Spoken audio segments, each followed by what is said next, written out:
takes me about 15 minutes. Oh, that's it, yeah. I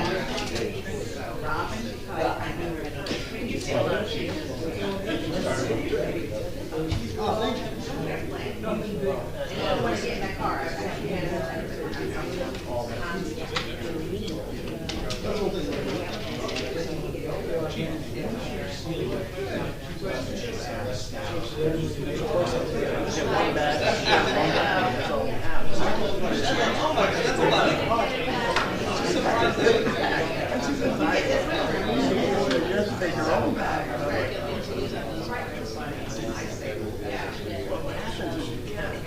It's like, what do I want?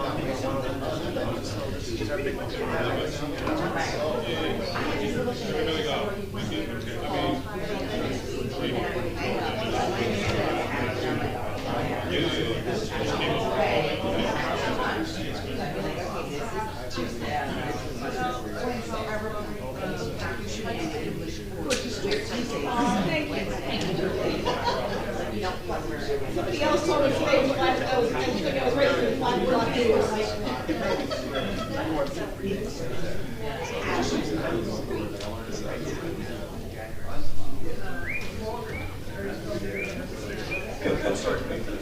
Oh, no. Mine's so cheesy.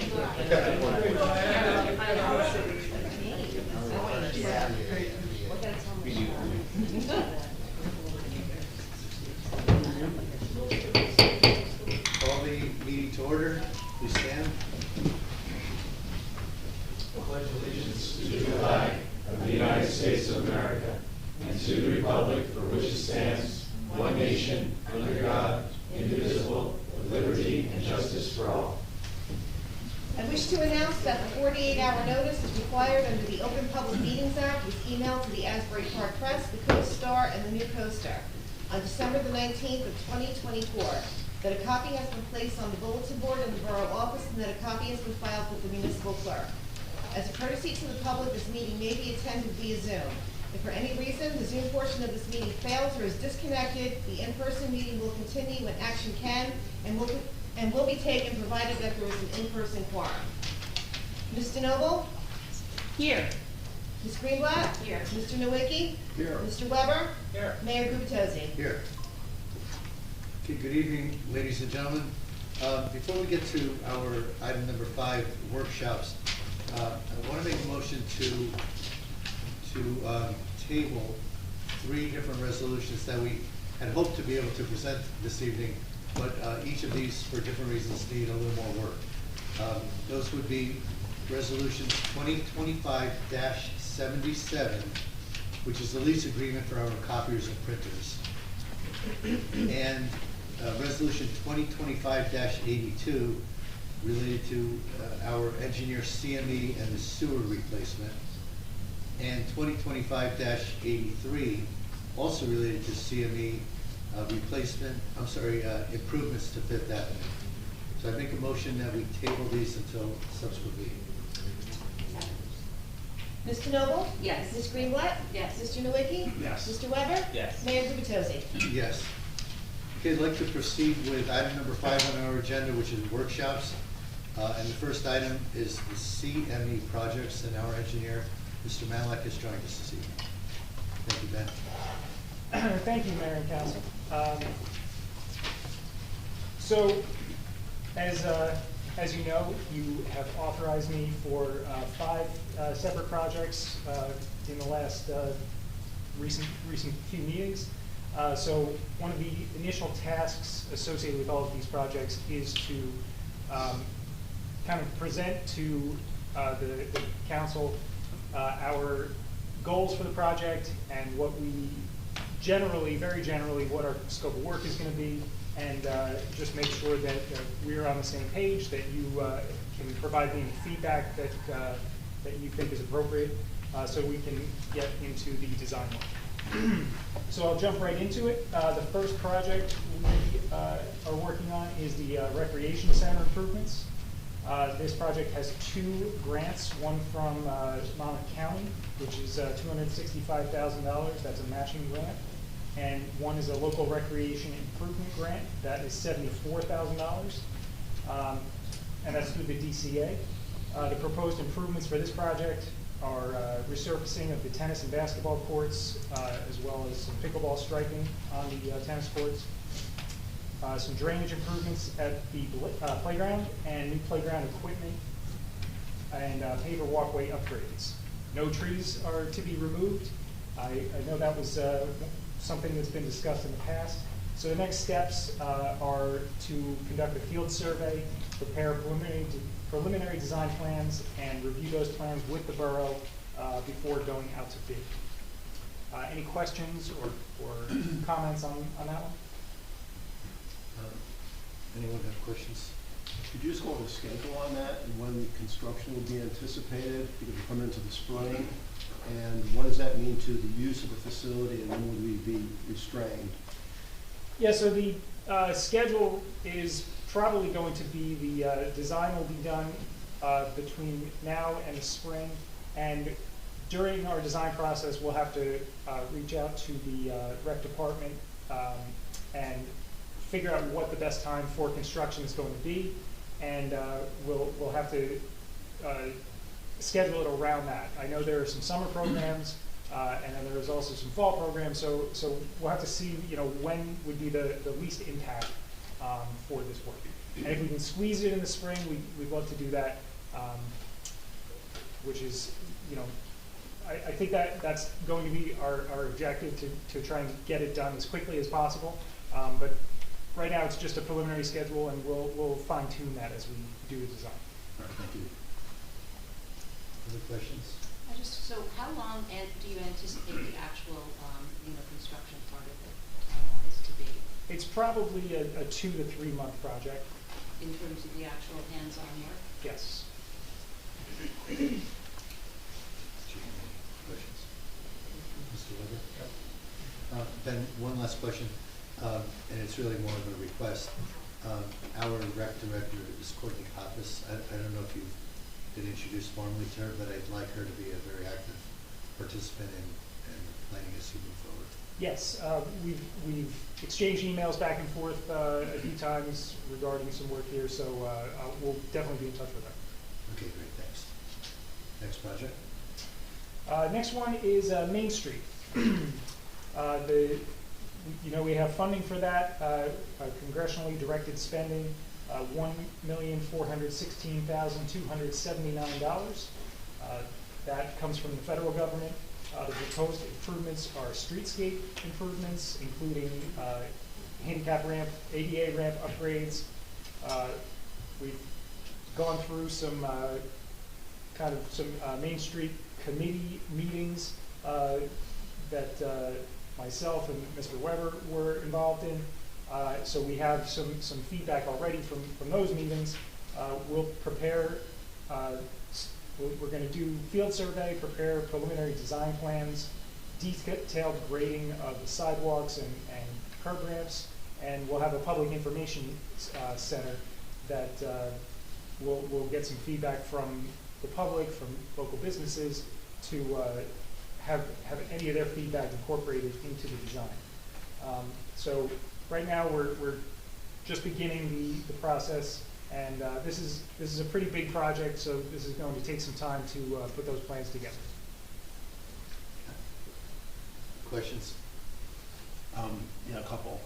First, the dollars that we have in grant are probably not enough to do all the improvements. Is this going to be staged, anticipated? It probably will be phased. It depends on if we can secure some additional funding. I know that another round of the same federal funding was applied for. I don't think that has been announced yet, but we're hopeful that comes through. And if not, then we'll look for other avenues, or put together a phasing plan to incorporate the improvements in stages. And have we resolved, or maybe not, but I think there was a couple of different options of either replacement of pavers or repair or a combination thereof. And so that will be part of the preliminary analysis? Yes, that will be. I know previously it was mentioned you're going to start from the top down, and so we talked about lighting. Like, if we do start the project, when would it start? it's probably a year away before we actually start construction. Because of the funding source, it requires a lengthy federal review process, which can take several months. So I anticipate that's going to be, this is going to be a 2026 construction. Thank you. I just wanted to add, kind of answer Councilman Nowicki's question. At the committee level, we talked about the pavers. I feel like we ended up with just replace all the pavers. I know other people, we went back and forth on the pros and cons and the cost analysis of that, but I mean, according to Piaggio, head of our DPW, and he's a mason by trade, they don't make pavers like well, I shouldn't say it that way. The pavers now are better than they were 25 years ago, and we're actually going to get 40 years out of them, whereas the ones over there are basically not 20, well, between 25 and 30, I guess. It's probably about that. So there's that, and yeah, with the lighting, we're going with double lights, the ones that go down, right? Okay, we like that. And I think you answered my other question about we're a year away. Oh, with the funding, weren't we talking about maybe that other funding, maybe we would find out in February, like maybe later this month? That's very possible. It depends on when Congress actually issues that memo of this is the allocation of funding. And with a regime change, I don't know if it's going to be the same time as last year or if it's going to be extended out. We're not really in memo issuing mode right now, so it's not specific. I just wanted to ask, are trees a part of this first phase? Yes, the street trees are incorporated into the discussions that we had, and we want to incorporate that into our design. And again, depending on funding, we'll see exactly what we can get done with the money that we have. But that's definitely part of what the work is going to be. And Ben, I'd like to just distinguish the planning from the actual hard costs kind of lamp posts that we put in and pavers we put in and so forth. The planning, your deliverable coming out of this project will be to provide a vision for the entire Main Street as opposed to phase one. Yeah, so we will, our project is going to be designing the entire Main Street, and if funding is limited, then we can incorporate the improvements in phases, whether that is a little bit of work spread out along the entire limits, or if we do one section at a time. We'll go through that in the design process with the borough, with borough input, and we'll handle it that way. But yes, we are designing the entire length of Main Street. And one other quick question, just regarding the scope of your planning, will you also bring back to the borough recommendations related to safety issues, crosswalks, bike paths, things like that? Yeah, we will look at all of that. The bike paths were not originally discussed in the limits or in the scope of work. However, that can be included. But the improvements that we're anticipating are generally from the curb line to the buildings. Nothing actually in the road, other than like you said, safety improvements like crosswalks and things like that. But we'll look at areas that if we need to install crosswalks, for example, across Route 71, or across Main Street, then we will incorporate that into the design as well. Actually, a similar question. This just came up yesterday in the Environmental Commission meeting. Complete streets. Is that a concept that can be incorporated, or that's maybe you just answered it because you're not doing that much in the actual roadway? But are there things that can be done with what we are doing that can help with pedestrian safety and all that? Yes. Besides what you just talked about. Yes, complete streets is a kind of a conceptual term for an all-inclusive roadway that accommodates all types of modes of transportation, whether it's pedestrians, cars, bicycles, buses. So that is essentially kind of what we're doing by addressing the streetscape, because we are looking at all the curb ramps and improving the walkway for the pedestrians. We're not changing number of lanes or anything like that right now, but we are looking at You that can type of- design with that in mind. Yes, exactly. Perfect, thanks. And Ben, just for clarity, we're doing a sewer program as well throughout the borough. Main Street is in a future phase. So Right. partly the reason why we don't want to be messing with the pavement, the curb across the roadway, because we will address that at some point in time when we replace the sewer. That's correct, yes. Thank you, sir. Next project? Sure. The promenade extension. We have funding through a boardwalk preservation grant through the DCA, $4,275,000. This has a 5% borough match, which comes out to $213,750. And the proposed improvements for that are extension of the promenade from 3rd Avenue to the municipal boundary with Avalon. The funding for that doesn't get us all the way there, but again, we're continually looking for additional funding for this project. And again, this can be incorporated in phases if necessary as well. The next steps for this are for doing the field survey, doing a permit review, meeting with the DEP and the Army Corps of Engineers to discuss what permits are going to be required, and preparing a concept plan and the presentation to the borough for your feedback. And at that point, we'll have a more refined cost estimate and a list of permits that we know we're going to need, and a rough timeline of how long it's going to take to get those permits. Questions? So again, you're going to be establishing the entire scope in your research? So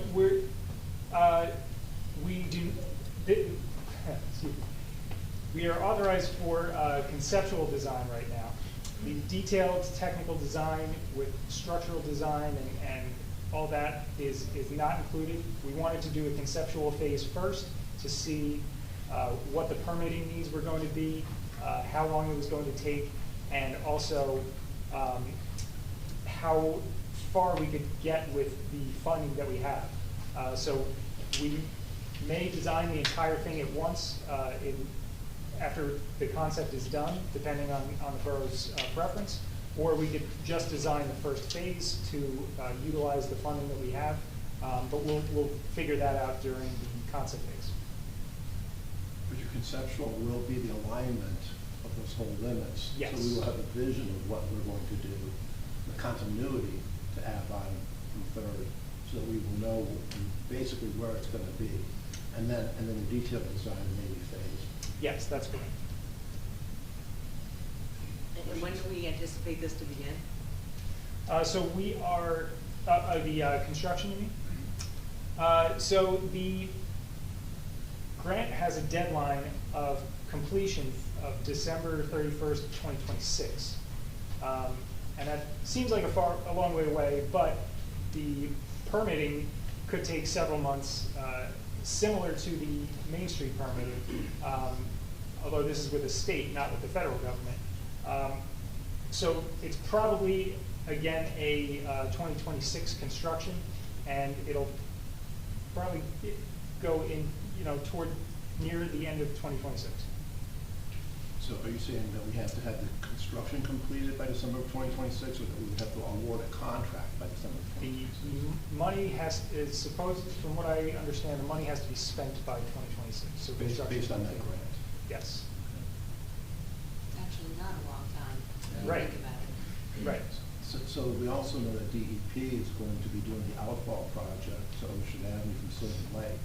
And so that construction could be in the same time frame. So we should look at having this coordinated, as well as other projects that are progressing along Sylvan Lake there. Sure. And Ben, I know you're still going to talk to us about about Sylvan Lake in particular, bulkhead there. But just building on what Councilman Nowicki just said, please do keep in mind that we almost have this ecosystem of projects surrounding Sylvan Lake. You know, we not only have the potential ultimate restoration of the lake itself, we've got these outfall pipes, we've got the extension of the promenade, we've got the bulkhead and so forth. And we just want to make sure that they're all coordinated. So Paul, you're absolutely right, but beyond that, we've got 4 or 5 different projects. So I'll skip ahead a little bit, but Marty McHugh has been recently identified by the Sylvan Lake Commission as an overall project coordinator for Sylvan Lake related projects, and he's somebody we should definitely make sure you're connected to. And I know you've been introduced, but he'll be coordinating at a high level those projects and be working with you as well. Yes. Okay, good, thanks. I just have one question in terms of timing. So we really don't want to infringe on summer time for this project. And can this actually be done in the fall? It depends on whether we do the entire project at once or if we have to phase it. I don't have a construction schedule yet. We'd have to speak to contractors to see exactly how long they think it would take to do this work. But that would be the goal, to try and do it between fall and spring. But we'll just have to see. Again, with the permitting aspect is going to take some time, and that will probably dictate the schedule. Okay, very good, thank you. Next project. Next is 54 Ocean Avenue. This is an asset activation grant through the DCA. It's a $50,000 grant, which is eligible for planning and design work. The proposed use of that money is for the design of the reuse of the old pump house building. I believe there have been several discussions about this over the course of the last year or year and a half.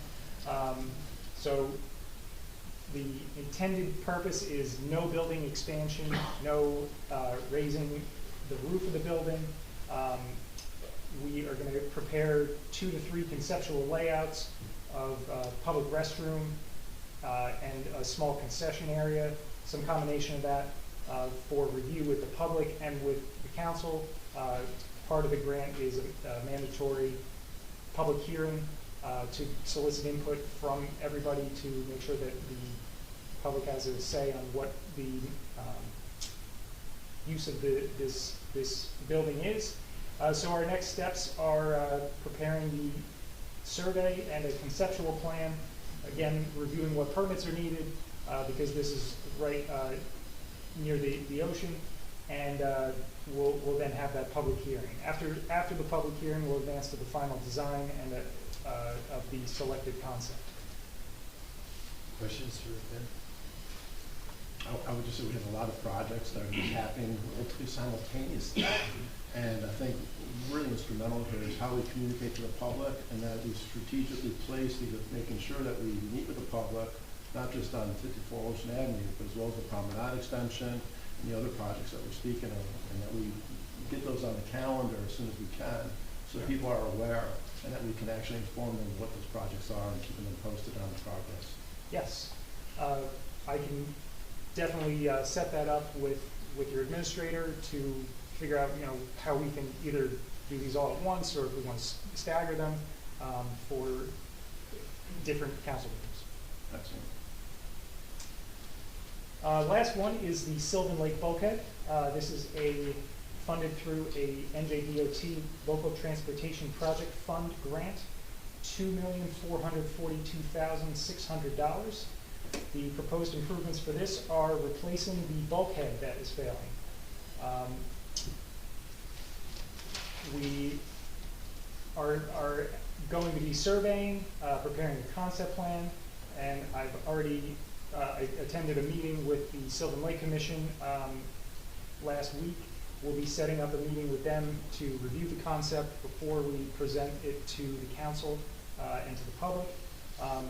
They have their own, as the mayor said, they have their own team kind of headed by Marty McHugh, and I'll be working with him to make sure that the proposed improvements that we want to do for replacing the bulkhead meshes well with the lake improvements that they're doing. We don't want them to conflict. So we'll be setting up that meeting in the next few weeks, and we'll be preparing an estimate during the concept phase based on that discussion and what the actual design is going to look like. And again, this is just conceptual phase, so we'll have a plan layout, and once that design is kind of selected, then we'll be able to give you a then we'll have to do the detailed technical design for the wall, whatever we end up doing, whether it's a wall or if it's a berm, and we'll go from there. Questions for Ben? Does this also include the discussion of creating a living shoreline there? Yes. Preliminarily, the intended design was to match what was done at Sylvan Lake Park on the east end of the lake, which has a living shoreline with a wall behind it. That was the original intent because it meets right up to that those improvements already, and because of the limited amount of grass between the curb line and the lake on the east end, a wall is probably needed so that you don't have a steep slope going to the road. And is it yet to be determined? I've heard discussion about these capsules that some of the dredge material can be utilized. Yeah, that's yet to be determined, and that'll be part of the discussions I imagine that I have with Marty McHugh and that design team. Just for clarity for people, that the Littoral Society is doing a project to look at the health of the lake. They've been working with AVA, the living shoreline, and now it's looking at the overall health of the lake and whether or not we can actually do things to improve the health of the lake. There's a lot of silt, and perhaps there's some opportunity to remove some of the silt in the lake and reuse it along the walls, and other things that we can do for access to the lake and beautification. The goal is to make this lake healthy, and so that it can be resilient for storm events, but also that it's a healthy aquatic life for all the marine life and aquatic life that's going on. So it's really a great opportunity for restoring the lake. So, any other questions for Ben? Ben, can we just hang out just a few more minutes, because in a few minutes we'll give the public a chance to ask questions, and it'd be great if you could just be here to answer. Sure. Okay, so we'll continue. So we're good for CME right now, and we'll continue with a brief update on 319 Lorraine. Yeah, you probably should. And as Councilman Weather exits stage left, probably two important things we want to discuss: artifacts and Council President Danilo. I think you'll give us an update, and then gradation plan. And Councilman, hopefully you can give us a good update, John. Sure. I guess I'll start. So with the artifacts, we do have to follow the state statute, NJSA 40A:11-36, the sale or other disposition of personal property. And the governing body may authorize by public auction the sale of its personal property not needed for public use. So there's a process that we have to follow, and it would be an auction. And I have contacted several auction houses, and we're narrowing it down to a few at this point. Ideally, we would do a preview and then an online auction. And of course, the Historical Society is invited to remove some items. I think they have 3 or 4 that they requested, but of course that would be for public use, so that would fall under the state statute. So we have to do this before and kind of in the same time as the removal of the buildings, because when the windows are gone, obviously they'll have to be boarded up temporarily or something until the building gets taken down. So we try to shorten that process as quickly as we can. So then after that, we have to go into The demolition of 319. the demolition. Yes, so as you may or may not be aware, a bid was held back in December for the demolition of the 319. It also, the process took an application in front of the Land Use Board that to subdivide those into 4 lots to be auctioned in the future. The Land Use Board did in fact agree to advance that and approve that subdivision. Subsequent to all of this, bids were then received from a half a dozen, approximately eight bidders, and looking at those documents and looking at feedback from the public of concerns over the grading, how the property would be graded. The land use did not require a grading plan to be submitted to set the elevation of each lot, as well as some other items in the bid documents. We're looking to reject those bids and re-advertise it by addressing the issues of what is the grade of the lot going to be, establishing the grade, putting that clarity into the bid documents, and then re-advertising it. And so we're anticipating that could happen here very rapidly. It's not a big effort, but we're going to have to retain CME to be able to do that as a town engineer and to administer that contract going forward. There's other things such as air quality during demolition and various submittals that would have to be coordinated with the contractor, and that we need somebody on board to be able to look at that information, making sure that it's done correctly, and that would be the engineer of record. And so we need to get that in place for the demolition. And all of that has to be then coordinated with the disposition of the artifacts, the relics. And so we are coordinating that currently to make sure that we can do that as expeditiously as possible, and hopefully have the demolition done here, in the next several months. So hopefully before summer. And again, being at 300 block, I don't think that it's going to be that much of a problem. It's a relatively large demolition compared to one house. It's the church. But I think proper precautions can be done to protect the sidewalks around the area of the roadway and be able to execute that pretty seamlessly once we get the contractor on board. Okay, thank you, Paul. Council President DeNoble just mentioned one other thing that's worth sharing with the public, tangentially related to this, and that is with the new development, once we've demolished the church, subdivided the lots, sold the lots, have new construction, hopefully for residential homes, that will substantially increase the value of the lots.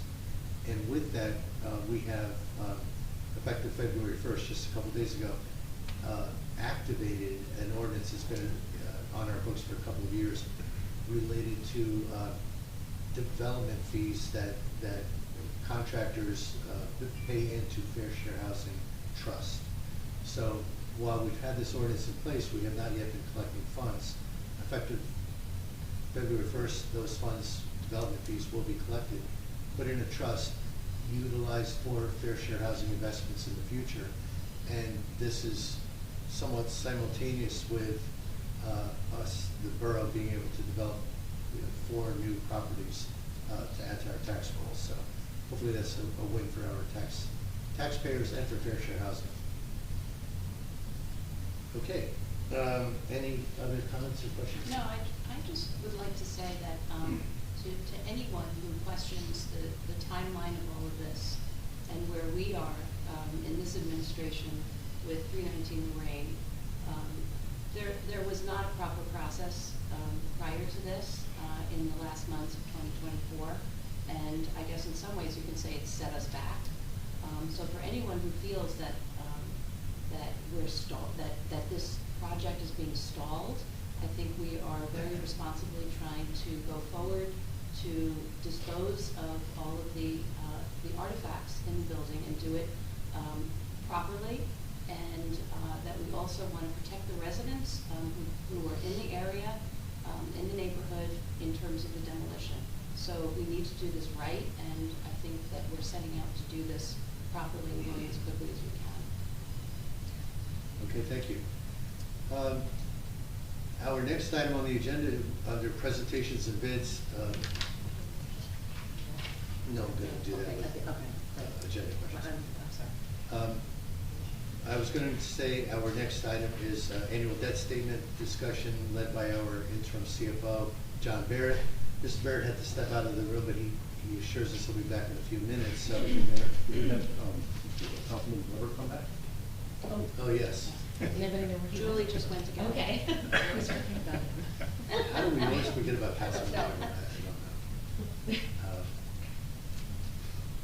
So soon as he is back, we will continue with the agenda, but we will wait for his return.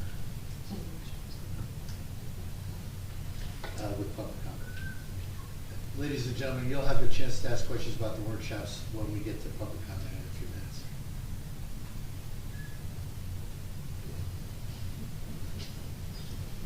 Thank you for returning, Mr. Weber. Short discussion. You must be getting close to the end. Okay, so I'll make a motion that we temporarily pass on presentations and bids until our interim CFO can rejoin us and move on to approval of minutes. Second. Mr. Noble? Yes. Ms. Greenblatt? Yes. Mr. Nowicki? Yes. Mr. Weber? Yes. Mayor Gubatani? Yes. I'd like to make a motion that we approve the minutes of our January 21st, 2025 council business meeting. Second. Mr. Noble? Yes. Ms. Greenblatt? Yes. Mr. Nowicki? Yes. Mr. Weber? Yes. Mayor Gubatani? Yes. I'd like to make a motion that we approve the minutes of our January 21st, 2025 executive session. Second. Mr. Noble? Yes. Ms. Greenblatt? Yes. Mr. Nowicki? Yes. Mr. Weber? Yes. Mayor Gubatani? Yes. Okay, item 8 on our agenda as we wait for our interim CFO to return is public comments and questions pertaining to today's agenda and those items only. Can I open it up to the public? Okay. Include the workshop? Yeah, including the workshop, yes. Yes. Beth Kepler, 504 Central Avenue. I'll be serving the borough with towards 6, 7, and 8.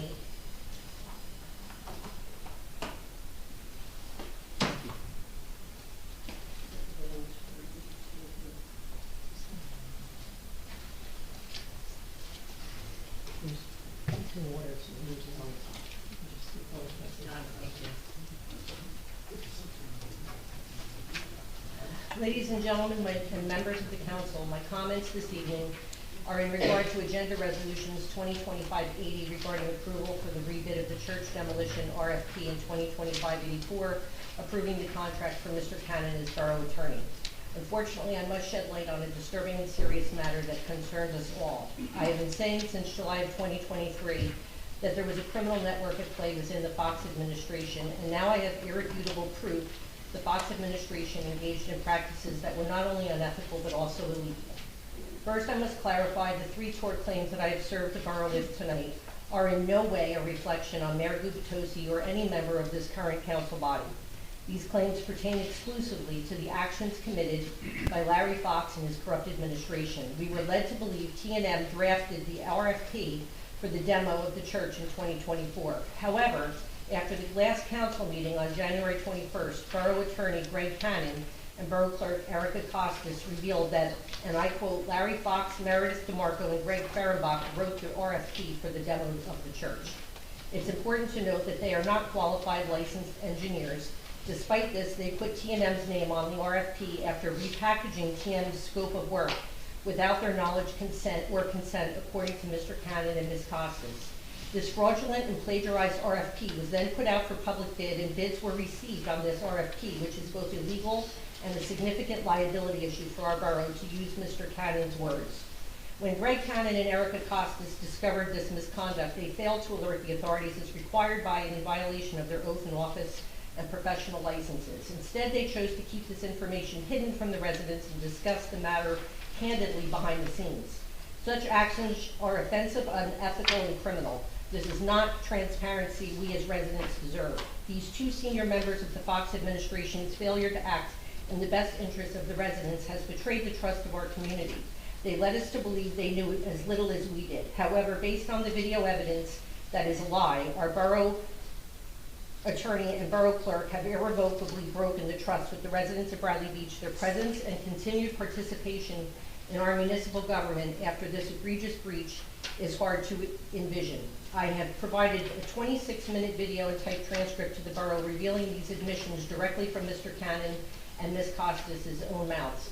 Ms. Costas edited the video and deleted the borough's recording of their 26-minute conversation for some reason, and I'll let the authorities decide what that reason was. Shockingly, Mr. Cannon sat in the last meeting, and many others, and lied right to our faces. On January 21st, he sat silently and passively by as Councilman Nowicki, unbeknownst to him, gave patently false information to the residents when direct questions were asked about the status of the demolition of the church. Then, literally minutes after that meeting concluded, they both in great detail and passion admitted the real truth about their knowledge to Councilman Nowicki, to his horror and dismay. They also did not immediately report what they knew to the authorities, despite admitting that they knew Fox, DeMarco, and Fehrenbach had committed crimes putting our borough at legal jeopardy.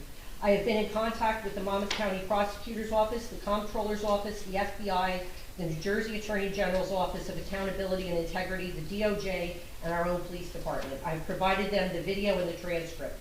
In light of this, I ask the council to table pending resolution on tonight's agenda to renew Mr. Cannon's contract until after the aforementioned law enforcement agencies have had an opportunity to review the transcript and video. Our DPW waited 2 years for a contract, therefore I think a few weeks for Mr. Cannon to wait is not unreasonable under the circumstances.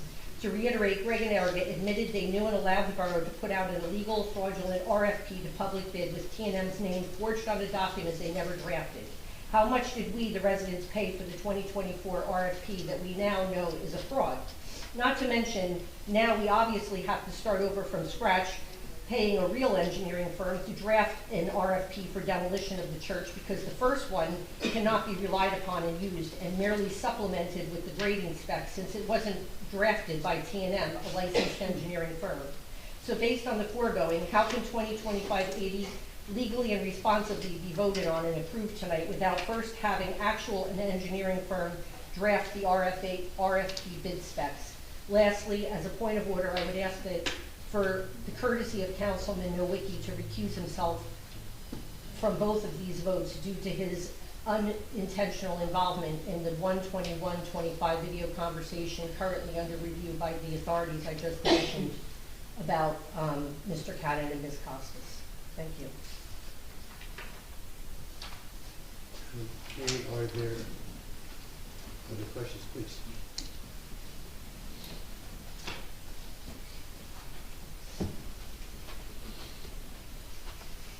Nancy Meadow, Ocean Park Condominiums. Regarding the workshop on the rec center, so I heard regarding the other projects, and I get it, only 4 weeks. You guys are outstanding. You're really trying to grasp, I can't even imagine what, so thank you. But for all the other projects mentioned, whether it be because it was a condition of a grant or not, there is supposedly going to be an opportunity for the public to address the other projects. I did not hear that mentioned regarding the rec center. And I would like to request that there would be an opportunity for the public to give their input on the rec center going forward and their ideas and their yeas and nays. Thank you. I think that is the assumption. The assumption is that when Mr. Malik joins us for a public session, we'll actually cover all the projects. I don't like to assume. I'm stating it as a fact now. And Mr. Malik nodded his head in agreement with the record show. But it wasn't said. Very good. Yes, sir.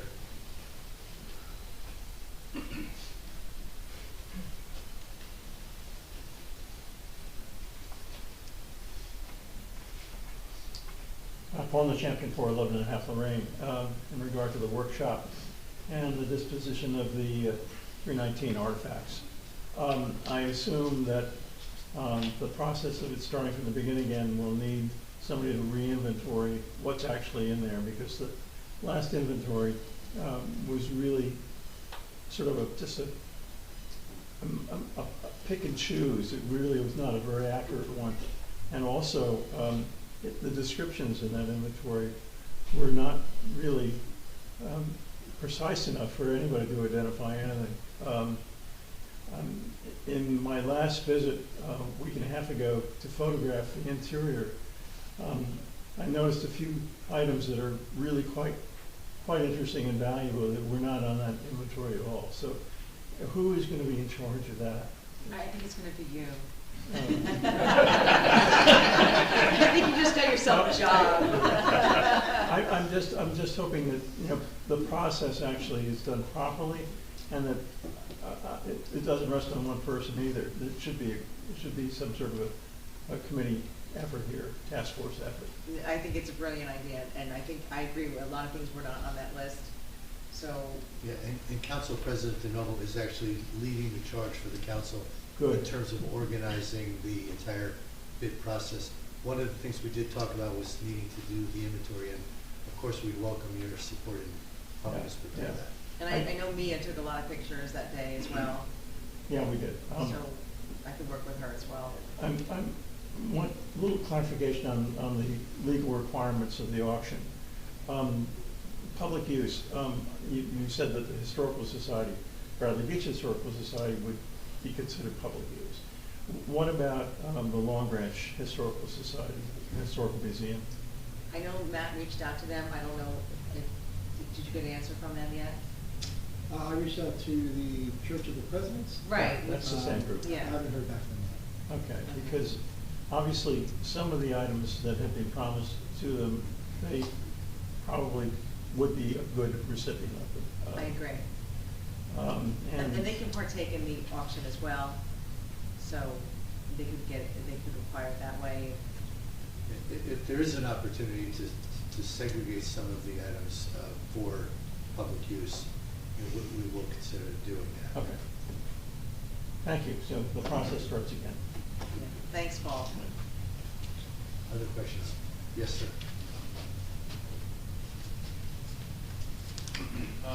Thomas J. Cowan, 612 Third Avenue. Mayor, you mentioned the affordable housing ordinance.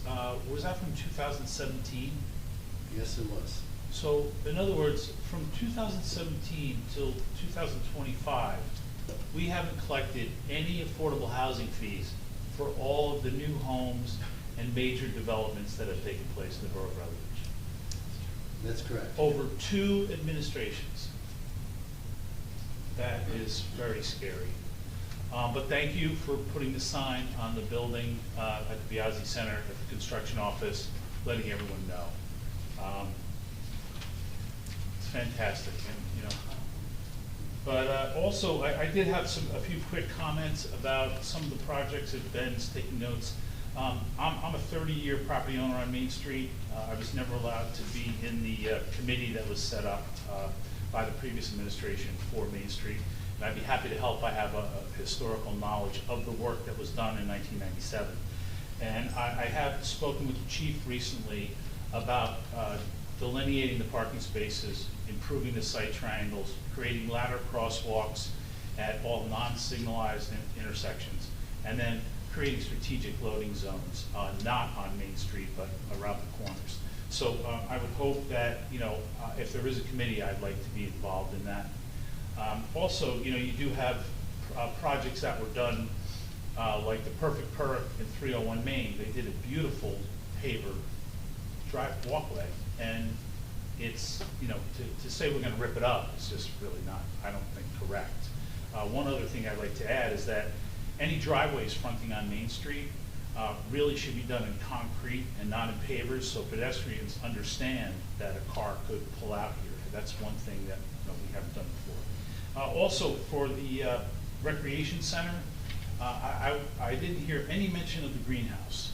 And, you know, it's pretty much an eyesore to do all this work and leave the greenhouse and not figure out if it's going to be a dog park or a pickleball area, or I think that needs to be addressed, you know, by the town. And I would almost hope that we should just do pickleball and not do tennis. There's other places to play tennis. That would be my thought process on that. And I really hope that there's no concession at the beach.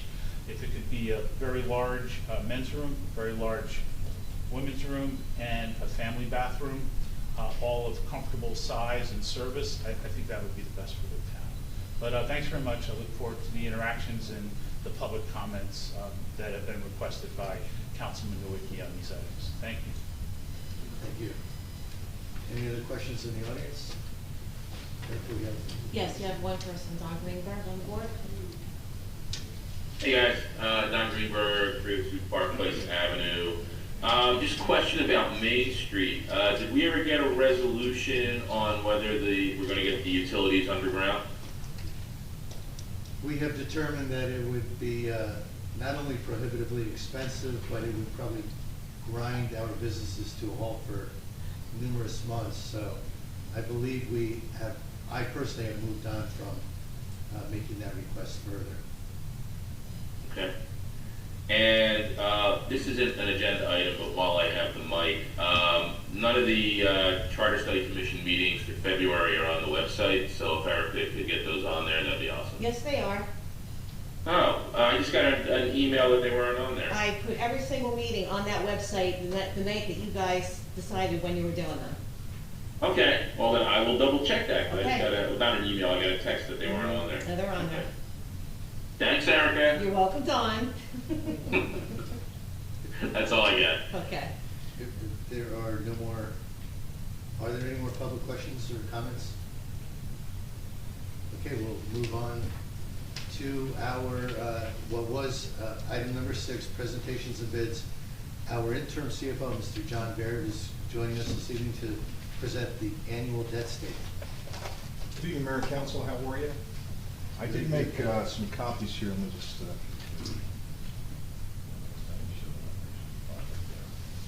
Thanks, John. Yes, please. Yes, thank you. Yeah, thank you. Mayor and Council, I apologize, and I know there'd be so many people here, I would have made a lot of extra copies, but I do have maybe 6 copies if anybody wants it. Anybody, you can raise your hands first from the first. Here you go. It's okay to deliver. Please. Get the camera. And you guys can share that if that's okay. John, would it be okay for you to email it to me? And if anyone wants to email me, I'll send it on. Okay, in fact, I'll reserve my comments for the next one.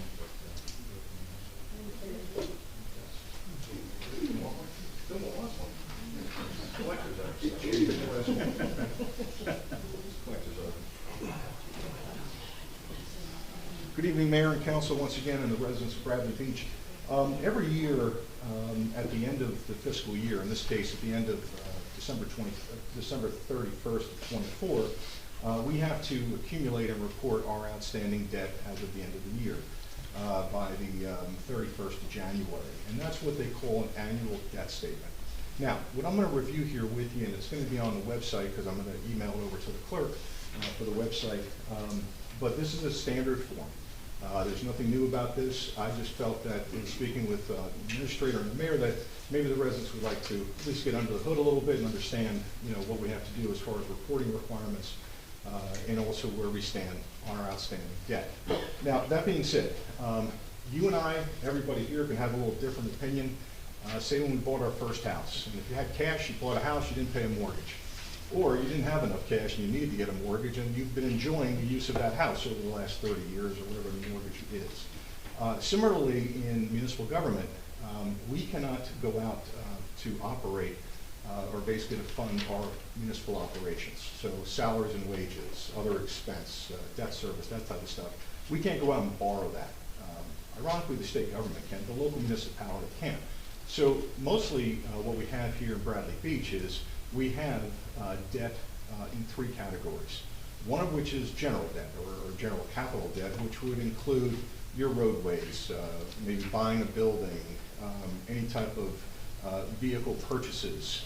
And when I say vehicle, it can't be a car. It has to have a useful life of over 5 years. And a similar, kind of a difference is I can't buy a car, but I can buy an SUV.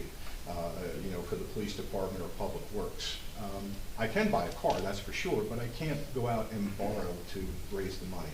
So what happens in the municipality level, we have, not only do we have the general capital, which I'll go over, we also have the 2 utility capitals for your beach and also your sewer.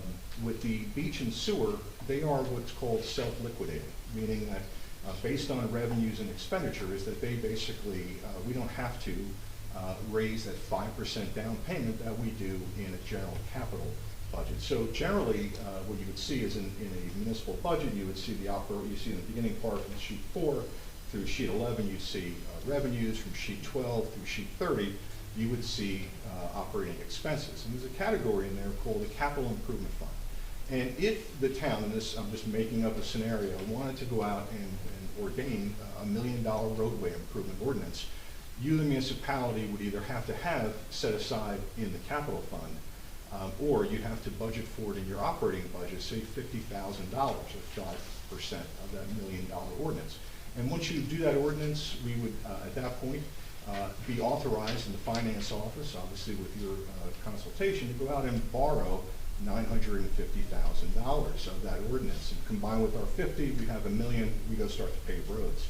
Now, you have certain things in your finances that, in essence, are called authorized but not issued. So as a CFO in trying to manage the cash management of the capital fund, I need to know, generally, what projects you're going to be moving on, because I need to make sure that the borough has the money on hand to pay those vendors. I don't want to single out our engineer, but he likes getting paid, right, from these type of things, right? So ultimately, when we work as a team with the mayor, the administrator, and the finance office, we're kind of taking a look at what kind of projects are for the 12-month, 18-month, 2-year time frame, so that I can manage the cash and borrow the cash. Now, there's certain areas that we can borrow the cash. Number one, we can go out on the open market, just like you would, say, for instance, a 30-year mortgage.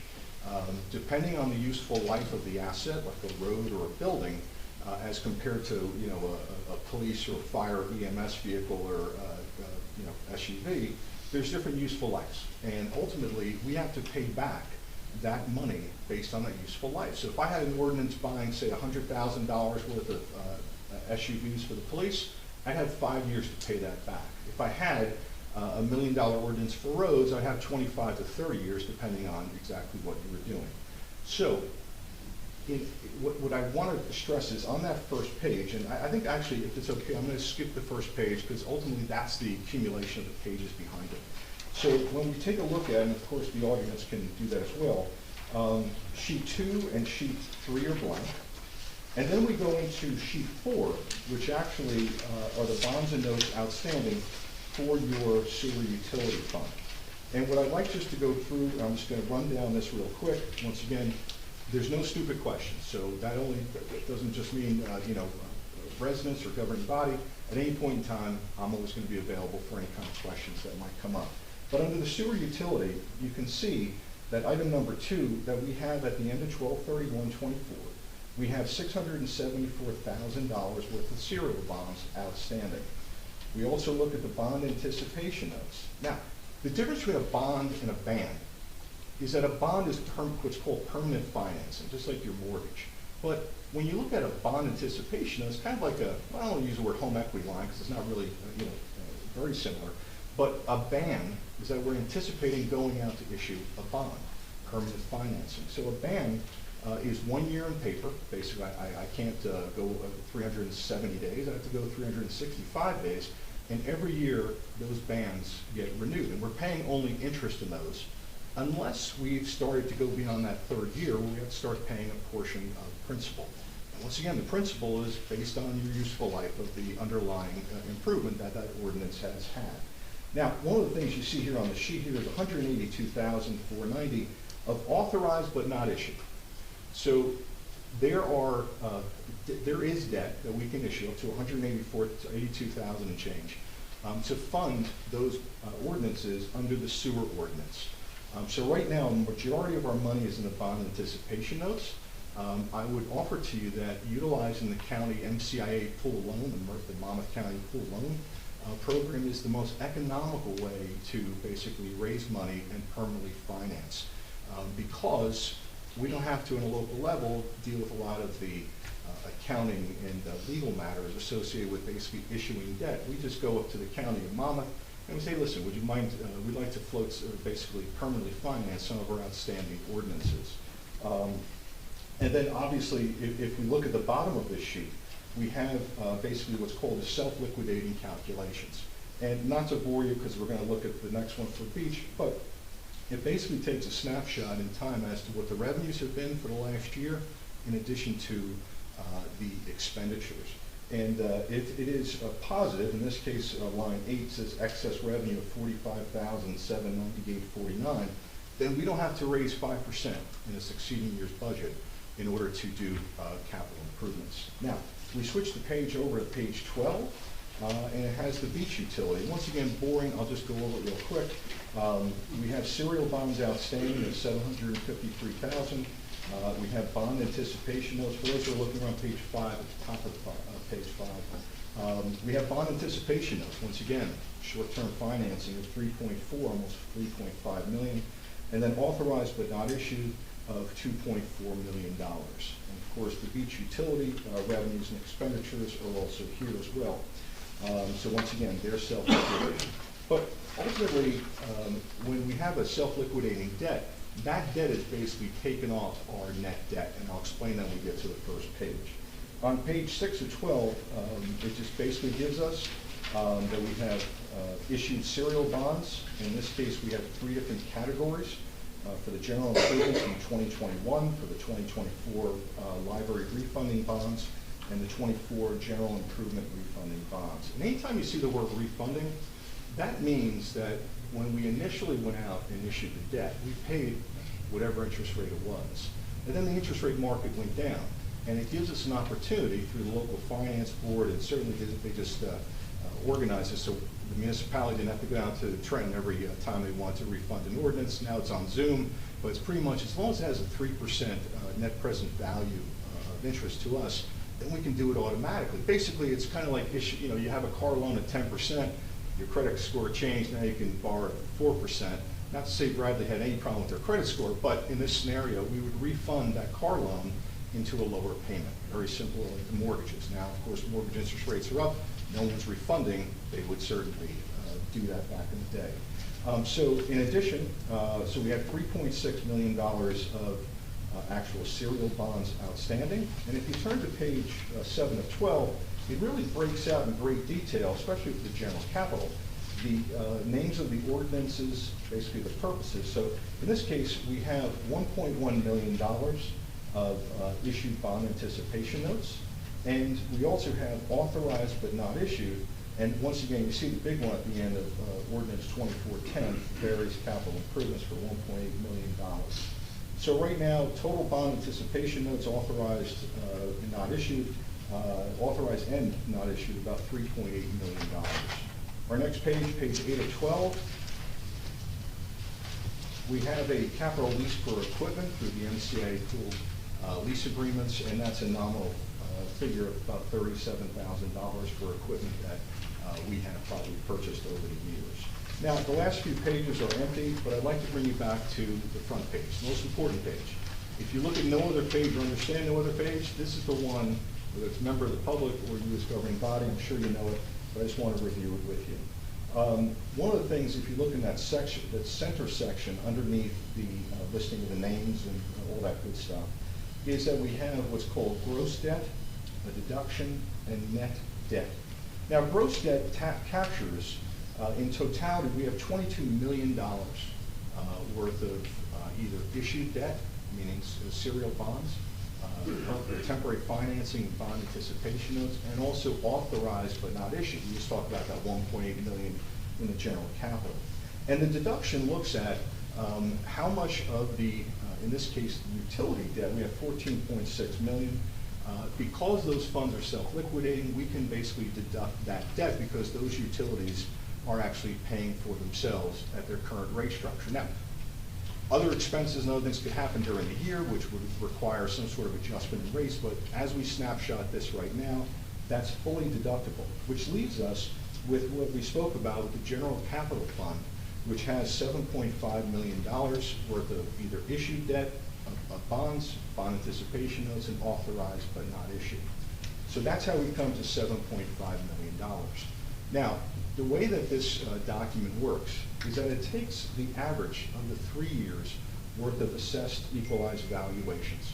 And at the bottom, you'll start seeing in year 22, if we took all the properties that are not exempt, like school, not wouldn't be schools in this case, but like the municipal buildings exempt from anything that's on the tax rolls, it turned from $1.9 billion, and in 3 short years, in 2024, it turned into $2.3 billion, which would indicate that the assessed value of your properties have risen by over $400 million in that 3-year period of time. Now, as somebody who's very emotional, going to a lot of different town meetings about, you know, hey, my assessment up, does that mean my taxes are gonna go up by that much? Well, the answer is no, and we'll get to that when we talk about the budget and once we do the public budget sessions, so that those issues can be rectified. But ultimately, in order to get the percentage mark of 0.358%, they are taking the net debt of $7.5 million, dividing it by the 3-year equalized valuation of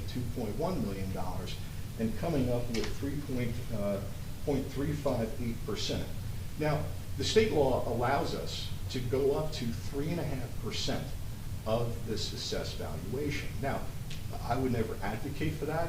I had a client, Wes Depard, who had a Sunoco refinery plant that went offline, and they had a successful tax appeal, so they actually had to refund millions and millions of dollars that were otherwise taxed. And in that case, they were over 3.5%. So that meant every time that Wes Depard, in this case, public information, I'm not sharing it, you know, for anybody, you can look it up yourself, but every time that they wanted to do a capital ordinance, they had to go to a local finance board and sit through that and get the blessing, and then they could proceed moving forward. In this case, you have local home rule. Now, you could, as a governing body, and maybe with the you know, pitchforks and other you know, elements of the public, you could actually increase what I'm calculating up to about $74 million of debt. That's huge, right? And certainly I would not advocate for that. So, but I point that out because when you look at, you know, almost 1/3 of 1%, when you could go up to 3.5%, that's a very low figure. And I just want to point that out. It's not to, you know, boost anybody's ego or, you know, attitude or whatever.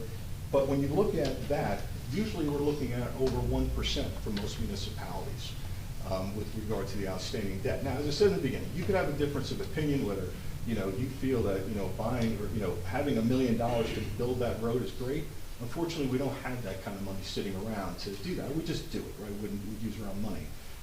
But ultimately, I just wanted to kind of give you a briefing as to what your outstanding debt is. You know, from a holistic perspective, it's very well balanced. It's not anything that's too heavy. I wouldn't say that your debt service payments are what's called conforming, meaning we shouldn't have big spikes in our debt service over the lifespan of these debt instruments. So when you look at the amount that we're paying for debt service year over year, it should remain somewhat consistent. If it wasn't conforming, you know, one year you'd have say $3 million, I'm just exaggerating, but you know, a huge spike, and then maybe go down to 200,000. And the state law allows. And I apologize for going on, but I had a late cup of coffee, so this is what happens. But the state law, when Governor Christie came in and did the 2%, you know, the tax, everything's you know, limited by 2%. Well, that year they cut state aid by 20%. And one of the exceptions is that you could have, and I don't know if you did or not, so I'm not pointing any fingers, but you could have passed it on to the taxpayers because you have a loss of revenue in the category of state aid. If you have a spike in your debt service, increases year over year, once again, are exemption to that cap. So when you look at that 2% cap, understand something both from elected officials and obviously from members of the public, that based on the cap calculations, it could be a double-digit increase. But ultimately, things like pension increases, state health benefits has gone up about 16% year over year. And when you try to live in a 3.5% appropriation cap, in this case a 2% levy cap, it becomes very difficult. And that's why those tough decisions will have to be made according to how you see fit in running the town. But at that point, I just give it up to you. If you have any questions of me, I'll be happy to answer them, and certainly available by phone or cell phone. Any questions for John? Mr. Byrd, I have at least one quick question. And I don't mean to put you on the spot. I don't know if you've got enough familiarity with the details of this, but I'm struck by the fairly large authorized but not issued amount of bond anticipation notes for the beach utilities. Is that all tied to the Argonaut? Yeah, you know, that's a great question, and I would love to be able to answer to you. But ultimately, if I were to have an audit, I'd be able to look at those ordinances by which, see, the utilities, they don't make you put the ordinances listed like the general capital ordinances. So I don't have that information. I guess you would have it better if you've, in the past few years, ordained improvements, and yet you haven't pulled the trigger. chances are that's what a major part of that is. In essence, unless we want to borrow that money before we start to dig the shovels on any project, because we have a limited time to, in essence, pay that or fund that to make it still maintain it tax-free. That's what municipal bonds are tax-free income. So if you were to, say, spend $100,000 on $1 million bond and in 2 years decide, you know what, I got to go raise that money, I borrowed it from another funded ordinance, that $100,000, that example, would be a taxable. So you would obviously pay a higher interest rate on that taxable debt than you would as a tax-free instrument for the investor. So that's the only difference there, but that hasn't happened here. From everything I've seen, the payment and issuance of debt has been solid, and quite honestly, if I saw that you had, borrowed the 1.8 million or wherever, this 2.4 million of authorized but not issued in Beach, and it was sitting in your cash account, well, you're paying interest on it. So you're not going to make that interest, and in fact, if you make interest and have to pay interest as an arbitrage calculation, it's going to cost you more money. Sometimes you hear like the iBank is sometimes with the utility. It's like, hey, iBank, they're giving you half interest free and lower interest there. The problem with the iBank, whenever it's proposed, that's very labor intensive for the reporting of it to be able to draw down that money. In essence, you would have to pay a vendor, have your engineer certify and send in. It becomes very labor intensive, and you as a governing body might be intrigued, say, hey, iBank, that's cheap money. But the fact is, the back end of that is that you're having a lot of engineering, in this case accounting, whatever fees, legal fees, dealing with basically the maintenance of getting that money in. So based on today's interest environment, it's good to obviously look at short-term interest rates, and we see some flexibility or flux in where interest rates are going. But ultimately, I would also steer you, I get paid no extra to do this, to look at the county MCIA pool loan programs, because they also borrow debt or issue bond anticipation notes. I've used Monmouth County for a few different towns, great organization to work with. And once again, no transaction costs really that would be borne on us if we were to do that ourselves. The entire financial advisor, bond counsel, and go through that issue. And your auditor would also have to be certifying your financials from the prior year audit, and there's a fee for that. So in this case, it's always good to look at somebody else paying those bills. In this case, Mr. Joe Kelly, who is the county CFO. He's also the CFO of the Improvement Authority, and he's very busy at times, just basically helping all of our local towns in Monmouth County basically issue debt and pay for improvements. So one other quick question. On page 7 of 12, there appear to be, under the authorized but not issued, and the total is 2.7 million, but I can see 2/3 of that, or half of that maybe, is 24-10, something recent, but some of the other dates appear to be older and they're smaller amounts, but what do those reflect? Are those items we can clean up at some point? Or? Yeah, I'm sorry, yes. The answer to that is absolutely yes. What I would suggest, and I know we have Fred Avenue who's involved as well, I would basically strike a line, and take a look at anything above, 21, 23, and to see exactly, do we need to fund those. So for instance, let me give you an example, and we're going to just pull out of the blue that top one of 138,000 of authorized but not issued. I'm making numbers up here just for an example. You have done an ordinance for $1 million. That's what that ordinance is in this scenario. And you've spent all the money. You've spent $1 million on the improvement. This would indicate in this scenario that $138,000 of it has not been borrowed yet, meaning you didn't go out to borrow. Now, it could be a variety of reasons for that, and sometimes the bond counsel doesn't feel that that's a really good ordinance because of record keeping, or they don't have the supplemental debt. There's always something possible. Once again, this is all a scenario just to run in the numbers. So what you could do with that $138,000, if this was something that, in essence, was not funded, but you spent it all, is that you could raise a portion thereof in your operating budget. That's called a deferred charge, and basically fund all of these capital ordinances that, in this case, are still left unissued.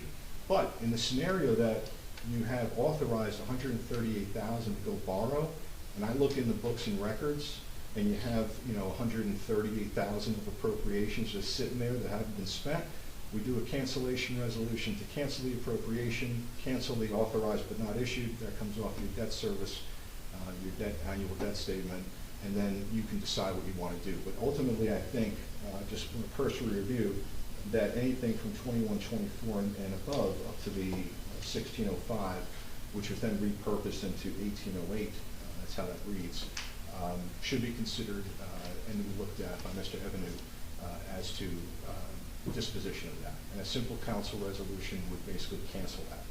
That being said, if you didn't issue 138 and I have $0 left, then we have to talk about either issuing that debt to fully fund that ordinance, or maybe carving it up over 3 or 5 years and funding that in the appropriations, which would be considered outside the cap, would be considered debt service, and once again, an exemption to the tax 2% levy cap. Okay, thank you for all these explanations. I guess to recap, you would say, as our expert and CFO, you would say that we are in sound shape in terms of our borrowing. Close to, we're borrowing approximately 10% of what we would be max allowed to borrow without throwing up any flags. Yeah, So, absolutely. I came up with 74 million, I'm gonna use 75 million, so yeah, we're at about 10% of that 3.5% that we can go up to. I would not anticipate, unless you really want to put electric on that Main Street you were speaking about before, at this point, I think slow and steady wins the race, and obviously a new mayor would obviously dictate as to where the focus of improvements and budgetary focuses are for running the town. But ultimately, that's on you. You're the policy maker with the administrator. You just got to count the beans and make sure they're there for you. well, number one, thank you for your presentation. And normally, we would not open this up to public comment. However, this is a unique opportunity to talk to a CFO. So I'm going to make a motion that we do open it up to public question or comment. Go for a second. Second. Mr. Noble? Yes. Ms. Greenblatt? Yes. Mr. Nowicki? Yes. Mr. Weber? Yes. Mayor Gubatese? Yes. So, any questions or comments for our CFO? Mr. Klein? Sorry, you've already asked one question tonight, I apologize. It's nice to meet you, Mr. Barrett, especially in this forum. We haven't had this type of access to a CFO in a while, so this is refreshing. I know Mr. Kelly at the Monmouth County MCA, how does he feel about lending us money without a 2022 corrective action plan and without a 2023 audit? Okay, so ultimately, you would have to ask Mr. Kelly that question. Okay. I dealt with him personally on other matters for other towns. I would anticipate that, first of all, we are very close, not to divulge great news, but we're very close to satisfying all the questions that the auditor had in order to get the 23 audit produced. And from what I gather in discussions with him, that the prior CFO's financials held up to his scrutiny, and we could rely upon that annual financial statement that was filed at the end of 2023, so to be good balanced numbers for our folks of record. So we're going to still adjust those once we get the firm audited. With regard to a corrective action plan, I couldn't speak to that, but having been on a number of calls, both with rating agencies, Standard & Poor's, Moody's, and also with the county when we do this type of thing, I've never been asked by any of those entities, have you filed your corrective action report? And when we look at the available financial documents, short of an audit being published by our auditor, Bob Oliva, we have to rely on the next best thing, the annual financial statement. Having looked at last year's annual financial statement, I would tell you that your predecessor CFO inherited some very difficult books and records in order to make heads or tails of. And that's just what I'll say about that. So I'm very happy that you had somebody who's qualified with credentialing and was able to make, as I often say, he was given I say to anybody who's given a lot of bad financials or tough financials, it's like giving a plate of spaghetti to somebody and they repackage it straight in the box. It's not easy to do. So I'm very happy, and once we get the annual financial statement produced for 12/31/24, we have until the beginning of March to do that. We're working on that in addition to the financial schedules so that Bob Oliver, I believe has been reappointed, will actually be able to conduct an audit and not have questions that basically were here before, I believe Mr. Gartz, which is former CFO for about a year. This was from, I'll just leave it at that. I'm not here to bash anybody. Sure, no. But he definitely did a great job in trying to get things together. And I just had one more question, since the topic has been about the church. So, when the church property is sold, would the proceeds from that then pay the bonding that was taken to do the purchase, do all the engineering and demolition and everything? Or would it just go into the general fund? Okay, you're asking a tough question because I'm not familiar with how it was acquired, why it's a township asset. So I'm going to give it to you in a scenario that I don't know the specific facts, but I think will speak to you. If you borrowed $1 million to purchase a building, and later on you decide to liquidate that building, first of all, you have to basically take a portion of that debt. Say you sold it for $1.1 million, the scenario. That $1 million would have to first satisfy that debt because then we'd be paying debt on an asset we don't own. And the delta, the $100,000 in the scenario, would be brought in as general revenue for the municipality. It's called miscellaneous revenue not anticipated, or MRNA, for the acronym. And once again, I hate to think the other way, where you sold it for $900 but paid $1 million, and now you're going to have to pay $1 million worth of debt. But ultimately, the focus, if there's outstanding debt, then you would pay that debt first, and then you would basically take it in as revenue. Now, I've had fire companies, and not to disparage any fire company because they're the heroes running into a building while I'm running out, but in one town of Ewing, there were 3 fire companies, and they said, hey, listen, we sell that ladder truck. That should come back to us. We're the fire department. Like, no, the township, or in this case, the township of Ewing, bought the asset. It's theirs. You're housing it. But sometimes you hear, like, I'm going to liquidate some computers. That go back into my OE budget. And that's why I'm proud I'm 6'4" and mean sometimes, and can tell people, no, you're not getting that money.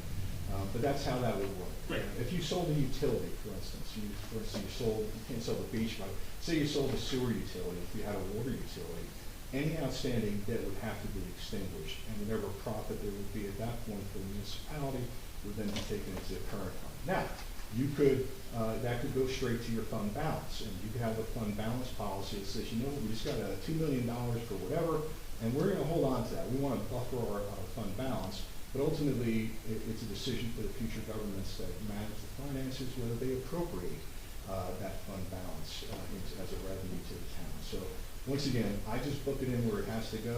It's a policy decision what you want to do with it at that point. Thanks so much for clarifying. Thank you for your presentation. Yes. I just want to thank you for your hard work on our behalf and you making it easy to understand and talking at a level, because I know this is a very complicated thing. And I actually understood, like, maybe, and I'm not a numbers person, and I understood like maybe a good 50% of what you just said. So I'm really grateful, and I want to thank our council and Mayor Gubitosi for making it accessible to us, because this is something we've never experienced. If I could, I mean, the mayor, when we first met in his office with your administrator, he made that very abundantly clear, that he wanted this to be a transparent finance office, because once again, if someone would pull back, then you got more questions, right? Like, I'm not showing you page 6. What's on page 6, right? But ultimately, one of the things I'm planning on doing with the administrator is that once we do a draft budget, and we have obviously the input of the governing body as to whether we want to steer the ship, I love doing public information sessions. Once again, you come, we all hang out at this table at 3 o'clock on a Tuesday, whatever, and there's no stupid question. My dad, my mother was a teacher, my dad became a lawyer. I was born when he was 40. He went to law school at 46. And as I joke, and I hate to do it on a public record, but he's dead and I can admit this. But when asked why he was going to law school, he said, I looked in the crib and I figured I have to get John out of jail one day. I said, I went to New York Law. But once again, he's dead and I can tell that story. But ultimately, there's no stupid question. I've been doing this since I've been 27. Wow. And it's not boring either. Like, usually, like, this is the kind of thing where your eyes glaze over and you actually, you're very engaging and you made it very pleasant. And once we do that, if it's okay with you, Matt, when we have that session, come with any questions. It's not going to be, because ultimately, you might come here and maybe you have a question back there, what's 2 + 2, but you're embarrassed or just maybe you're not a public speaker. that's the venue where you can understand page by page, that there's really no smoke and mirrors in these budgets. It is just basically what I gotta do to format it properly. And ultimately, the governing body has to decide. But once again, I'm here to deliver a message to them. They can decide whatever they want, but if I say, hey, listen, you're gonna with your sewer utility, maybe you gotta look at the rates, because you're starting to trend to not look very profitable, and you might trip it to being non-liquidating calculation, then they have to say, hey, listen, we have a lot of sewer infrastructure to deal with, right? So, do we want to have to raise 5%, which once again is on the ratepayers immediately, or do we want to invest in the capital infrastructure and then pay it over 20 years? Because those people are enjoying it, just like you and I are probably enjoying our houses sometimes, right? But as I said, there's no stupid question. I And, actually got it. yeah, it's all good. So. Thank you. Thank you so All much. right, I see no other questions, so Mr. Barrett, we can let you Thank leave you. us, but thank you very much for All right, joining. thank you very much. Thank you very much. Okay, we went a little out of order there, but we are back on track with item number 9 on the agenda, ordinances, and we have a couple of introductions. So I would like to make a motion that we introduce the amendment for ordinance 2025-8, which is an ordinance establishing certain salaries of certain officers and employees of the borough of Bradley Beach in the county of Monmouth and the state of New Jersey, and repealing any and all other ordinances inconsistent herewith. So I'll make a motion that we approve this introduction, and we can also have comment as you opine. Is there a second? Second. Mr. Noble? Yes. Ms. Greenblatt? Yes. Mr. Nowicki? Yes. Mr. Weber? Yes. Mayor Gubatosi?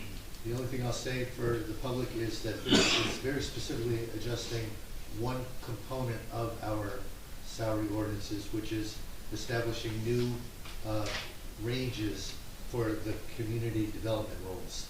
Things like fire marshal, the construction official, and so forth. So I will vote yes. Okay, the second ordinance for introduction is ordinance 2025-9, an ordinance amending chapter 24, commissions and committees, and chapter 270, land development, and chapter 425, trees, of the borough's revised general ordinances to enhance the operations and regulations of the borough's shade tree commission. And Council President Denola, did you want to make a quick comment on this? Sure, this is just updates, refining their ordinances, a little better clarity. Has to do with their attendance of members, maintenance of trees, responsibilities, so the long-term plan. And Greg Cannon, you got the change I made? Yes, you Okay. indicated that shrubs should not be in Yeah. the permitted items. Right, in planting strips, we can have grass, trees, or mulch around the trees, but no shrubs are permitted. Okay, thank you. So that's summing it up right there. Okay, any other comments? Yep. Okay, I'll make a motion that we adopt, that we approve ordinance 2025-5, an ordinance amending chapter 115, I'm sorry. I've got to do shade tree. Yeah, the ordinance 2025-9, which is focused on amending chapter 24, commissions and committees, chapter 270, land development, chapter 425, trees, of the borough's revised general ordinances to enhance the operations and regulations of the borough's shade tree commission. Second. Mr. Noble? Yes. Ms. Greenblatt? Yes. Mr. Nowicki? Yes. Mr. Weber? Yes. Mayor Gubatosi? Yes. Okay, we have 3 ordinances for adoption. The first is 2025-5, an ordinance amending chapter 115, animals of the borough's revised general ordinances to increase the annual dog license fee for the first time since 1987. We call this Councilman Weber ordinance. Any comments or questions about this? Nope, that's good say. I'll make a motion that we approve 2025-. You have to open it to the public. Oh, I'm sorry. Okay, It is that's all right. adoption. Make a motion that we open this to the public discussion. Second. Mr. Noble? Yes. Ms. Greenblatt? Yes. Mr. Nowicki? Yes. Mr. Weber? Yes. Mayor Gubatosi? Yes. Okay, public comments or questions? Yes. Do you want me to stand? Sorry. Do you want me to stand over here? Please. Um, I just wanted to say thank you for doing this because, like I said, I'm not a numbers person. And I was talking to somebody about this who is a numbers person, and they pointed out to me something that like went over my head about what you said last week at the meeting when you were on Zoom. And you said, how much was it per, you said per year we could save just by making these changes like over a period of years. If you go back from like 1980 till now, had this been done, that translates to millions of dollars, like over like, I forget what the number was, but it was a lot of money. And I'm just so grateful to you, and I want to say thanks for doing this because that's going to translate to hopefully offsetting increases, you know, just in general. You know, our taxes have many reasons to be inflated. And so this was a really great idea that, you know, many people may not have thought of, so kudos. Councilman Weber.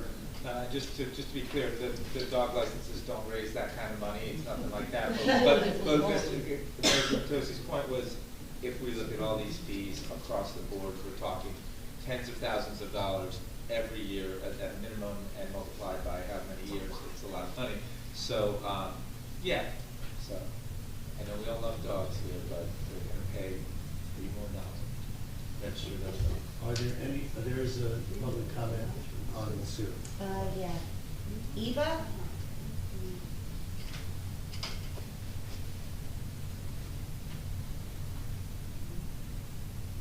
Can you hear me? Yes. Yes. Hi, I apologize if this is my first time dialing in. So I had an unusual circumstance regarding dog licenses. Can you just give me your name and address, please? Sure, Eva Silber, 216 Park Place Avenue. Thank you. So I received a notification to renew my dog's license. I immediately filled out the paperwork and sent a check. I then got a notification that my dog license could not be renewed because her rabies vaccine expires in November, and I'm sorry, it expires in August, and it needs to remain unexpired until November. So they sent me the check back. So I'm not able to tag my dog because I don't want to give her her shot 8 months early. So now I will have to pay the increased fee, and I will also probably get hit with a late fee because I didn't tag my dog when I was supposed to tag my dog, even though I tried to tag my dog. I don't understand why the renewal period is only January to March. Shouldn't it be every year based on when you've had your dog vaccinated? Statute. Yeah, the answer to your question, it's a state statute that every town does it that way because it's required by the state. But what do I do? Well, I just want to add, I don't think there's any detriment to your dog to get the rabies vaccination early. And we do run free rabies clinics. That's part of the money that you're paying. It's a fee to the state, and that helps fund these free rabies clinics that, if we've done like years in the past, that we want at the firehouse sometime like later this year. It really has nothing to do with the cost of the vaccination. It just has to do with giving my dog a shot 8 months before she's due for a shot. That's the point of the state statute. So the functional purpose for dog licensing is really to prevent the spread of rabies. That's why they're required. Like that's the purpose of the statute. So they're intentionally trying to make you do as often as that's the way it's written. That's the point of it. We don't actually care how many dogs are in town, but we do care if they have rabies. That's the whole licensing for the whole state, and why they make everyone do it annually, and it sometimes results like this. So that's the point of the state. Right, but a vaccine lasts for 3 years, so doing it annually doesn't make sense. It's a 3-year vaccination. You don't have to do it annually. You But won't like I have to do said, it. there's no You'll be harm all in set. doing it early for your dog. You'll be set for 3 years now. Yeah. I understand what you're saying, but the whole point of it is to check in with every single dog every year and make sure they have a rabies vaccination. If you got a new dog, if this dog passed away, that's the point of making the town touch base with you every year, January 31st.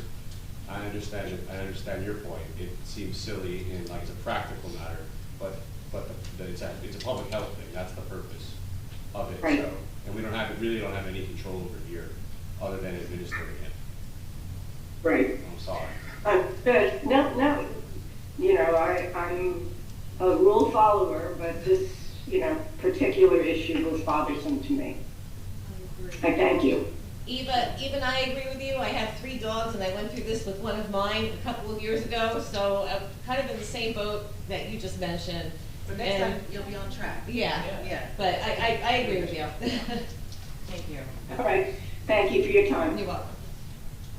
Is there any other public comment? Okay, I will make a motion that we approve the amendment and adopt. Close. I'll make a motion to close public comment for ordinance 2025-5. Is there a second? Mr. Noble? And adopt, right? And Yes. adopt And that okay, for us. and adopt. Second and yes. Ms. Greenblatt? Yes. Mr. Nowicki? Yes. Mr. Weber? Yes. Mayor Gubitosi? Yes. Okay, I would like to open public comment for ordinance 2025-6, an ordinance amending chapter 365 rental property of the borough's revised general ordinances to impose an occupancy tax on certain rentals within the borough of Bradley Beach. Second. Mr. Noble? Yes. Ms. Greenblatt? Yes. Mr. Nowicki? Yes. Mr. Weber? Yes. Mayor Gubitosi? Yes. Public comment? Any questions? Okay. With that, I will make a motion to close public comment and adopt ordinance 2025-6, amending chapter 365 rental property of the borough's revised general ordinances to impose an occupancy tax on certain rentals within the borough of Bradley Beach. Second. Mr. Noble? Yes. Ms. Greenblatt? Yes. Mr. Nowicki? Yes. Mr. Weber? Yes. Mayor Gubitosi? Yes. I will make a motion to open public comment for discussion on ordinance 2025-7, an ordinance, well, basically our 5G ordinance. Is there a second? Second. Mr. Noble? Yes. Ms. Greenblatt? Yes. Mr. Nowicki? Yes. Mr. Weber? Yes. Mayor Gubitosi? Yes. Public comments or questions on our 5G ordinance? Okay, seeing no comments or questions, I will make a motion to close public comment and adopt ordinance 2025-7, our 5G ordinance. Second. Mr. Noble? Yes. Ms. Greenblatt? Yes. Mr. Nowicki? Yes. Mr. Weber? Yes. Mayor Gubitosi? Yes. I know. Okay, good. Okay, yeah, it's good. And you're skipping ahead too. I know. Item number 10 on the agenda, communications, there are none. Mayor, There is one. no, never mind, go to consent and I'll tell you that. So we will move to our resolutions, and starting with our consent agenda resolutions. Okay, now if you could just make a motion that you are tabling 77, right? Yeah, 77. I know you did it at the beginning of the meeting, but because we're in the consent part, just if you could make another motion just to table it. Second That that. there. Yep, okay. Okay. I would like to make, before we continue with the consent agenda, I'd like to make a motion that we table 2025-77, authorizing the execution of a lease agreement renewal for copier and printers in the borough. Second. Mr. Noble? Yes. Ms. Greenblatt? Yes. Mr. Nowicki? Yes. Mr. Weber? Yes. Mayor Gubitosi? Yes. Thank you. Are there any questions or discussion points on consent agenda resolutions? I have one question on the bill list, and I think Matt knows what it is. Matt? Did we get confirmation on Como G? Oh, Como G is one of the bands. Jazz that's Fest. playing at Jazz Fest. Because the other ones are labeled Jazz Fest, and that was my suspicion, but just double checking. As usual, your suspicion was correct. Okay, and I just want to point something out about, I don't know, the way things are running differently around here these days. Remember this Jazz Fest, it's this weekend, right? There's a cost, it's free to you all, it's free. There's a cost, you know, but before the event happens, you're seeing the cost right here, right now, which to my memory is different. So kudos, and now we know who Como G is. It's a bit. That was my question. Thanks very much. Any other discussion among the council? Okay, I'll make a motion that we adopt consent agenda items and resolutions 2025-69 through 2025-79, Excluding 77. excluding the previously tabled item 77. Is there a second? Second. Mr. Noble? Yes. Ms. Greenblatt? Yes. Mr. Nowicki? Yes. Mr. Weber? Yes. Mayor Gubatosi? Yes. Thanks. Okay, we'll move to individual resolutions, and the first of those is item 2025-80, rejecting all bids for the demolition of borough property located at 319 Lorraine Avenue, and authorizing the re-advertisement of revised bid specifications requiring the post-demolition grading of the aforesaid property. Is there, I make a motion to approve this resolution. Is there a second? Second. Mr. Noble? Yes. Mr. Nowicki? Yes. Mr. Weber? I'll abstain. And Mayor Gubatosi? Yes. And Ms. Greenblatt? Sorry, Melissa. Off order. Okay, individual resolution 2025-81, authorizing award of professional engineering services with Leon S. Avakian, Inc. for improvement to Ocean Avenue and the Promenade. And I'll make a quick comment about this, and then I'll open it up to other discussion.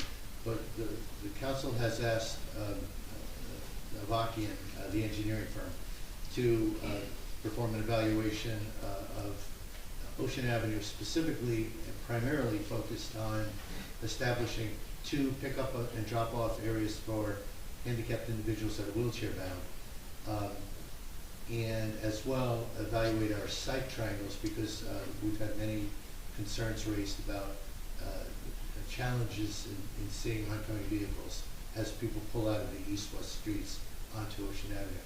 So anyone who looks at the resolution, is a $7,500 fee that has been proposed by Avakian to perform this analysis for us.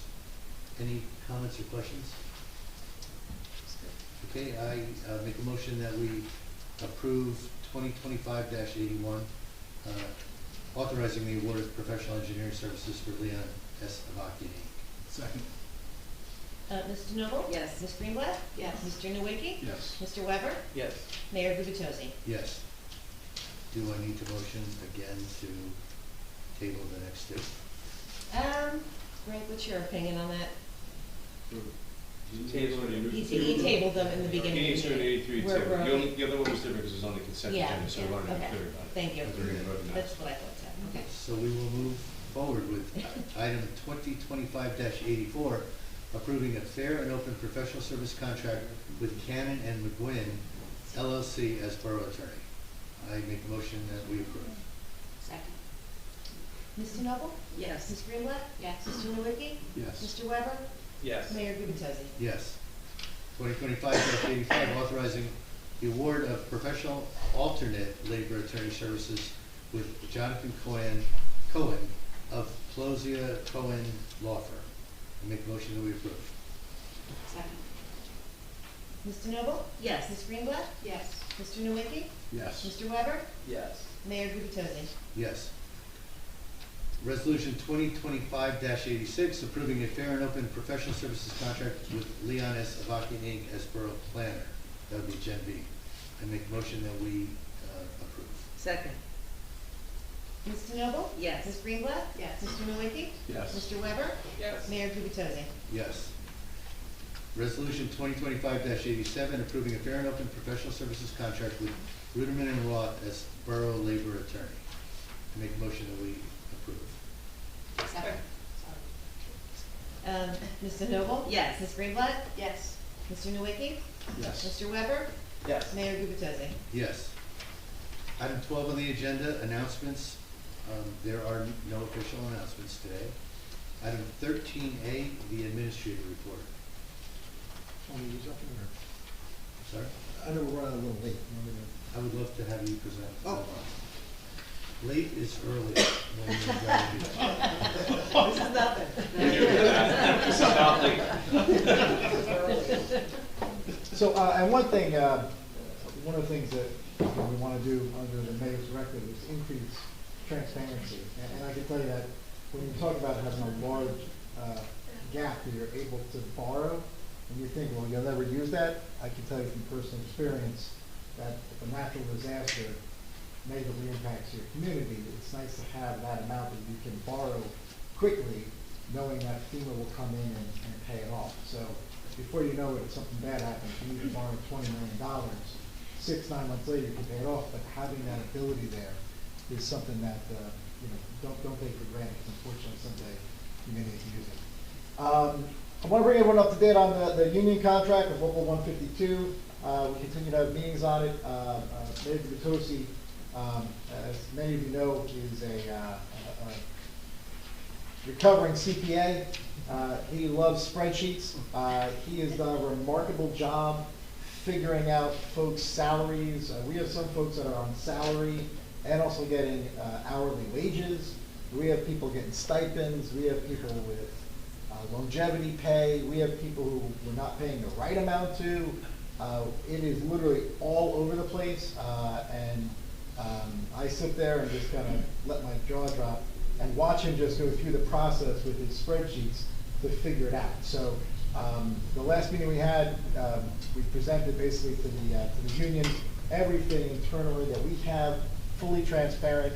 We're waiting to hear back from them, hopefully in the next week or two, to finally bring something to the council for their approval.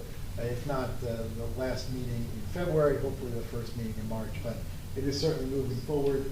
The other challenge with the union is, and this is unusual, there are both white collar and blue collar employees in the same union.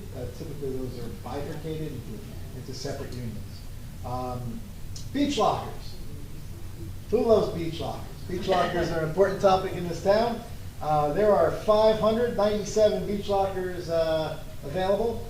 So far, 351 have been claimed for a total of 58%. And if you don't mind indulging me a little audience participation, can anyone guess which avenue has the most beach lockers already taken? Ooh. Yes, Fourth Avenue. 4th Avenue. You know why? Because it's the surfing beach and everybody loves surfing.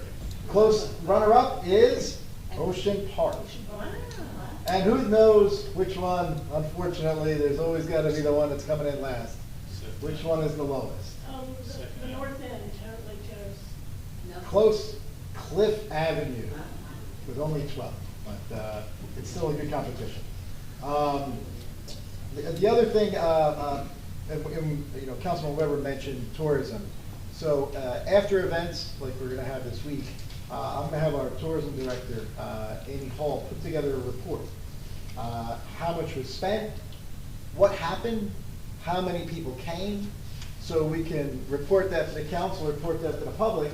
So when you look at spending money on tourism, you can't really look at it as a business. Hey, we spent $7,000, we raised $10,000, we made $3,000. It doesn't really work like that.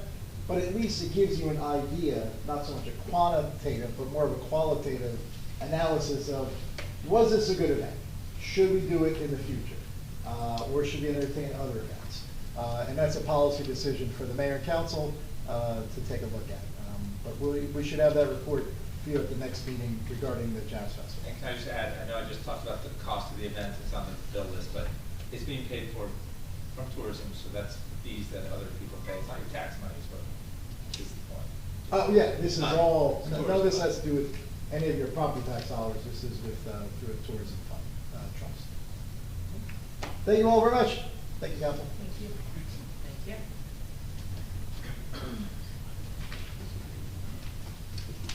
Okay, thank you, Matt. Next on the agenda, mayor and council reports. Let's start with Mr. Councilman Webb. Okay, I gotta get my final notes for Matt. Okay, I'm gonna give you and last time I planned to give you the first day bi-weekly report because my phone died, but this will be the first, so this will be one for February here. For the period that ended today, the squad responded to 15 day calls and 5 night calls. A total of 20 calls, 15 were for medical, 5 were for fire. The squad participated in the Bradley Beach BBCA January Jam, as well as providing medical overwatch. The squad thanks the BBCA for their support of the first aid and the fire department. The squad also welcomes our newest cadet, Leah Kern. There were no out-of-town mutual aid requests, and the squad requested no mutual aid for this operational period. They fulfilled 100% of their assignments. As always, they're looking for volunteers. They offer free training for qualified individuals. There's an application on the borough's website, and they have a cadet program for folks between 16 and 18 years of age who are interested in serving their community. And this was submitted by the president of the First Aid, Eric Hunter, and the report was prepared by the secretary, John Zapp, just so you know what's going on with that. I am also the liaison to the Environmental Commission, and they met here last night.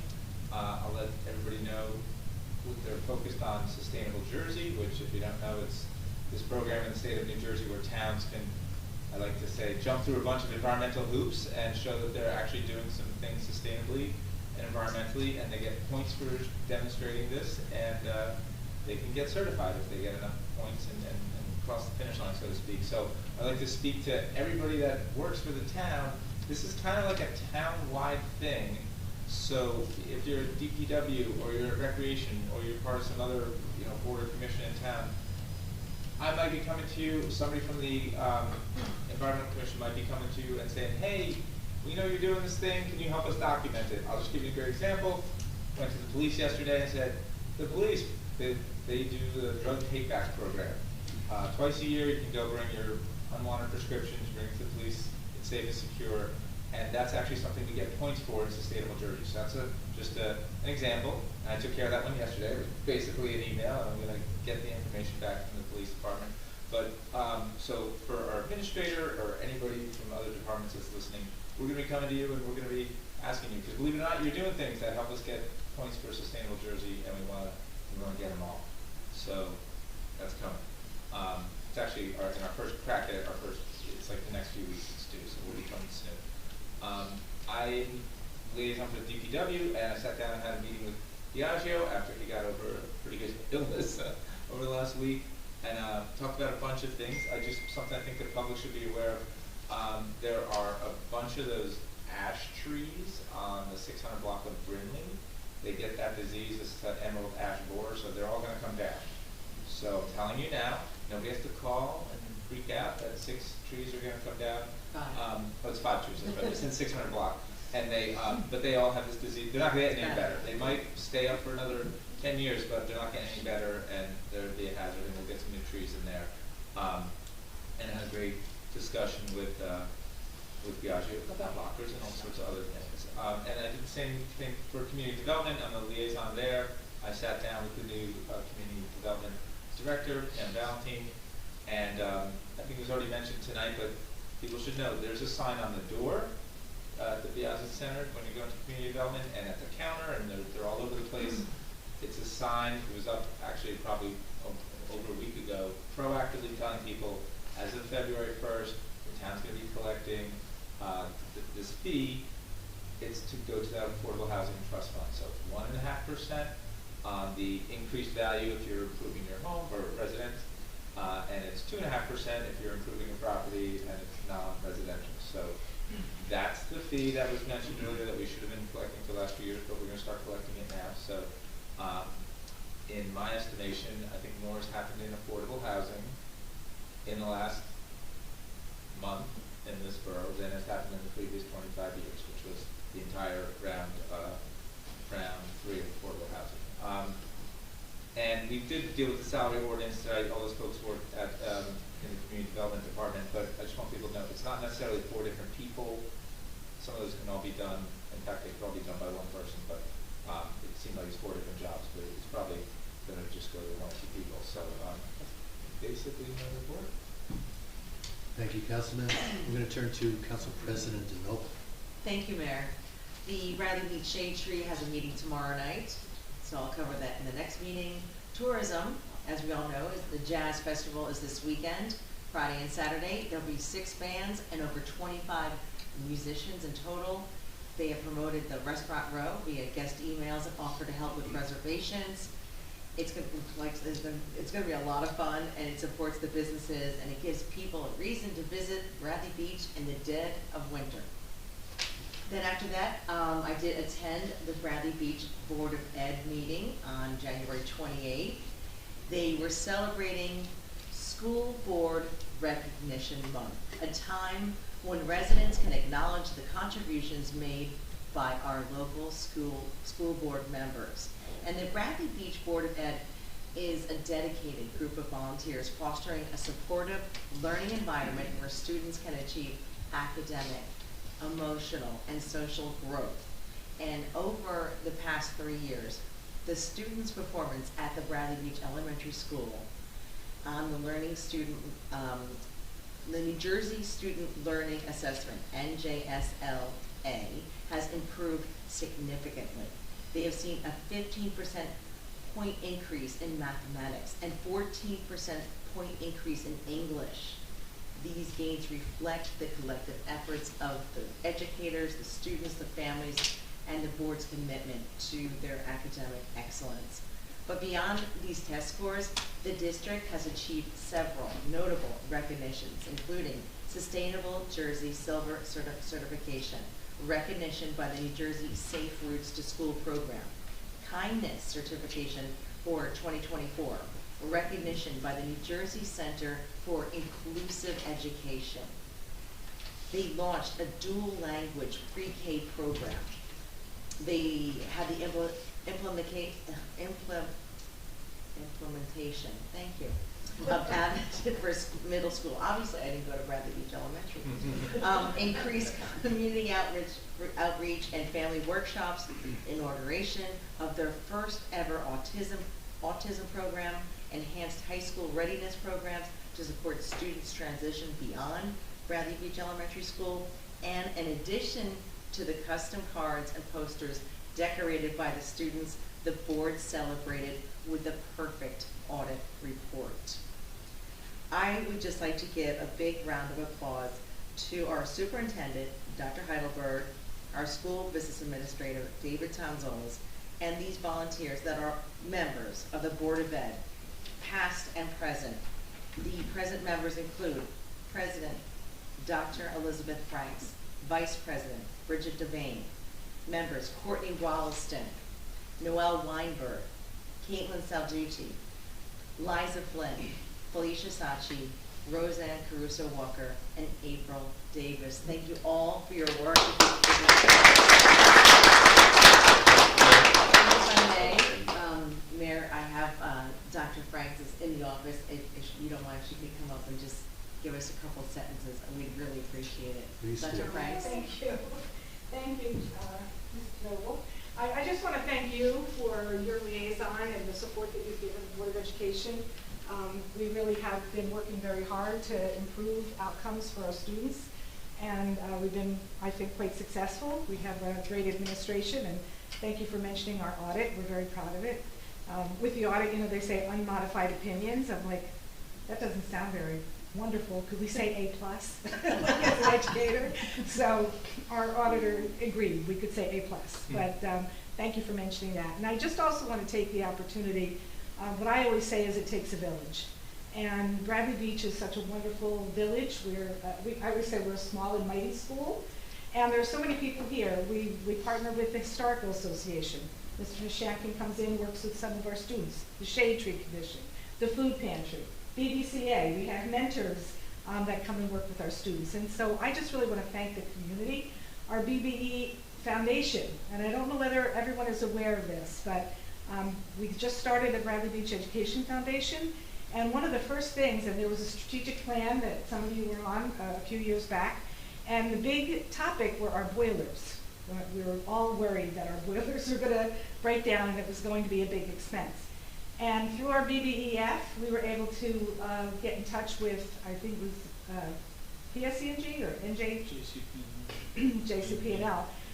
And we were actually able to get a grant for $340,000 to get new boilers. So we saved the taxpayers lots of money that we were able to get this grant, and we were able to, finance the rest of it that was needed. So please know that we are very fiscally responsible at the same time as building our academics. And I really appreciate, Jane, all that you've done. Oh, and your we appreciate you. Thank you so much. So thank you, and thank all of you as well. It's really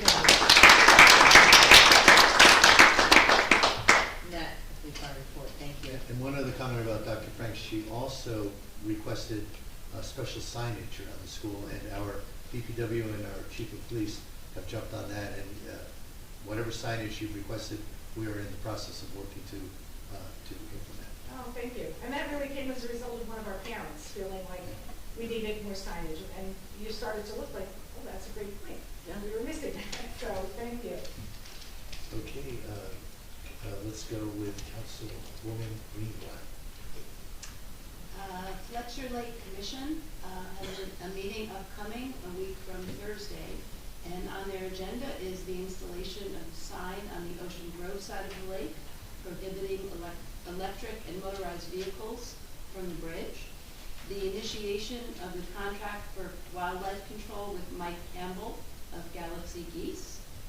This is now going to be the second year that they're using his services. And the possibility of considering the installation of benches on the Ocean Grove side, and that will likely be a fundraiser. And finally, the staining of the bridge with a darker color, and this is to preserve the wood on the bridge. So the next Fletcher Lake Commission meeting is Thursday, February 13th at 6 p.m. 6 p.m. here in this room. Let's see. Recreation has a number of fun upcoming activities. Silver Ball Arcade is a middle school takeover for students in grades 5 through 8. Thursday, February 20th. It's a drop-off event. It's $25 per child, which includes food, drinks, and unlimited play. And anyone interested should register in advance through the Recreation Department. Radio Bingo is a collaborative event by the Bradley Beach Ladies Auxiliary, the Fire Department, and the Rec Department. Saturday, March 8th at 7 p.m. at the Rec Center. Tickets are $12 and they're on sale now. Must be purchased in advance. You can pick your tickets up in person and contact Rec Director Courtney Pappas if you'd like to set up a time to pick up your tickets. Mahjong is now meeting every Friday at the Biazzi Center from 1 to 3. The next senior club meeting is on February 26th at the Biazzi Center from noon to 3. Open Rec is on Thursdays and Fridays for kids to come do their homework, play games, get crafty, and watch movies after school. This takes place Thursdays till 6 p.m. and Fridays till 7. Keep an eye out for Family Karaoke Night coming up March 28th with details to come. Summer Camp 2025 enrollment will begin in mid-March. Bradley Beach residents get a week of priority, and specific dates will be announced soon. The next Recreation Board meeting is Monday, February 10th, 6:30 p.m. at the Rec Center. All are welcome. And then finally, the Arts Council met Friday, January 24th. The council currently has 2 members and is looking to round out with 5 additional members. I just want to point out, John, that one of the 2 members, June Julian, has an environmental background professionally, so there may be an opportunity to contribute to Sustainable Jersey at the municipal level as well as potentially within the schools. That'd be cool. Somebody said they're interested in the environmental commission. He's a musician. So I'm like, oh, cool. Please do. Please do. As I said, the council is looking to obtain 5 additional members. It'll be meeting this Friday at 7 p.m. to identify community artists who can serve in a leadership role for the council. Once the membership is established and the terms are set, the Arts Council will begin to identify programming in the areas of both visual and performance art. While there's greater interest than spots available, the participation of Arts Council volunteers will be instrumental in helping its goals and provide active programming and performance for the community. And as Dr. Frank said, and I have here, it takes a village. So we need all the volunteers. The Arts Council will coordinate with both tourism and the BBBCA to ensure programming that aligns with each of their missions. Both Paula Gavin and Amy Hall are participating in these discussions. And finally, I just want to share that Councilman Nowicki and I both attended the New Jersey Municipalities orientation for newly elected officials, and that was this past Saturday. it was a full day of active listening. And that's my report. Thank you, Shauna. And Councilman Nowicki. Mayor Tosi, could I just be out of order for 1 minute? Please. Because the Bradley Beach PTA would not forgive me. We have our auction March 30th. And the whole community is invited. It's a great community event. It's at the school, March 30th. Tickets are on sale. You go to Bradley Beach PTA. And just to remind you, it's been mentioned, the Jazz Festival, but no one has said that it's at the Bradley Beach Elementary School and in our beautiful auditorium. So those are two things I forgot to mention. So thank you. And March 30th. March is the 30th, PTA. yes. Get your tickets early. Great, thank you. On my calendar.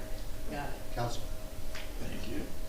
The Sylvan Lake Commission meeting is here February 20th, 2 weeks from this Thursday. The fire department, for the month ending January 31st, the fire department responded to 8 day calls and 2 night calls for a total of 10 calls. 4 were fire alarm activations. 1 was a carbon monoxide alarm activation. 1 was an elevator rescue. 1 was a natural gas leak. 2 were power lines sparking, which we heard a lot about that on social media.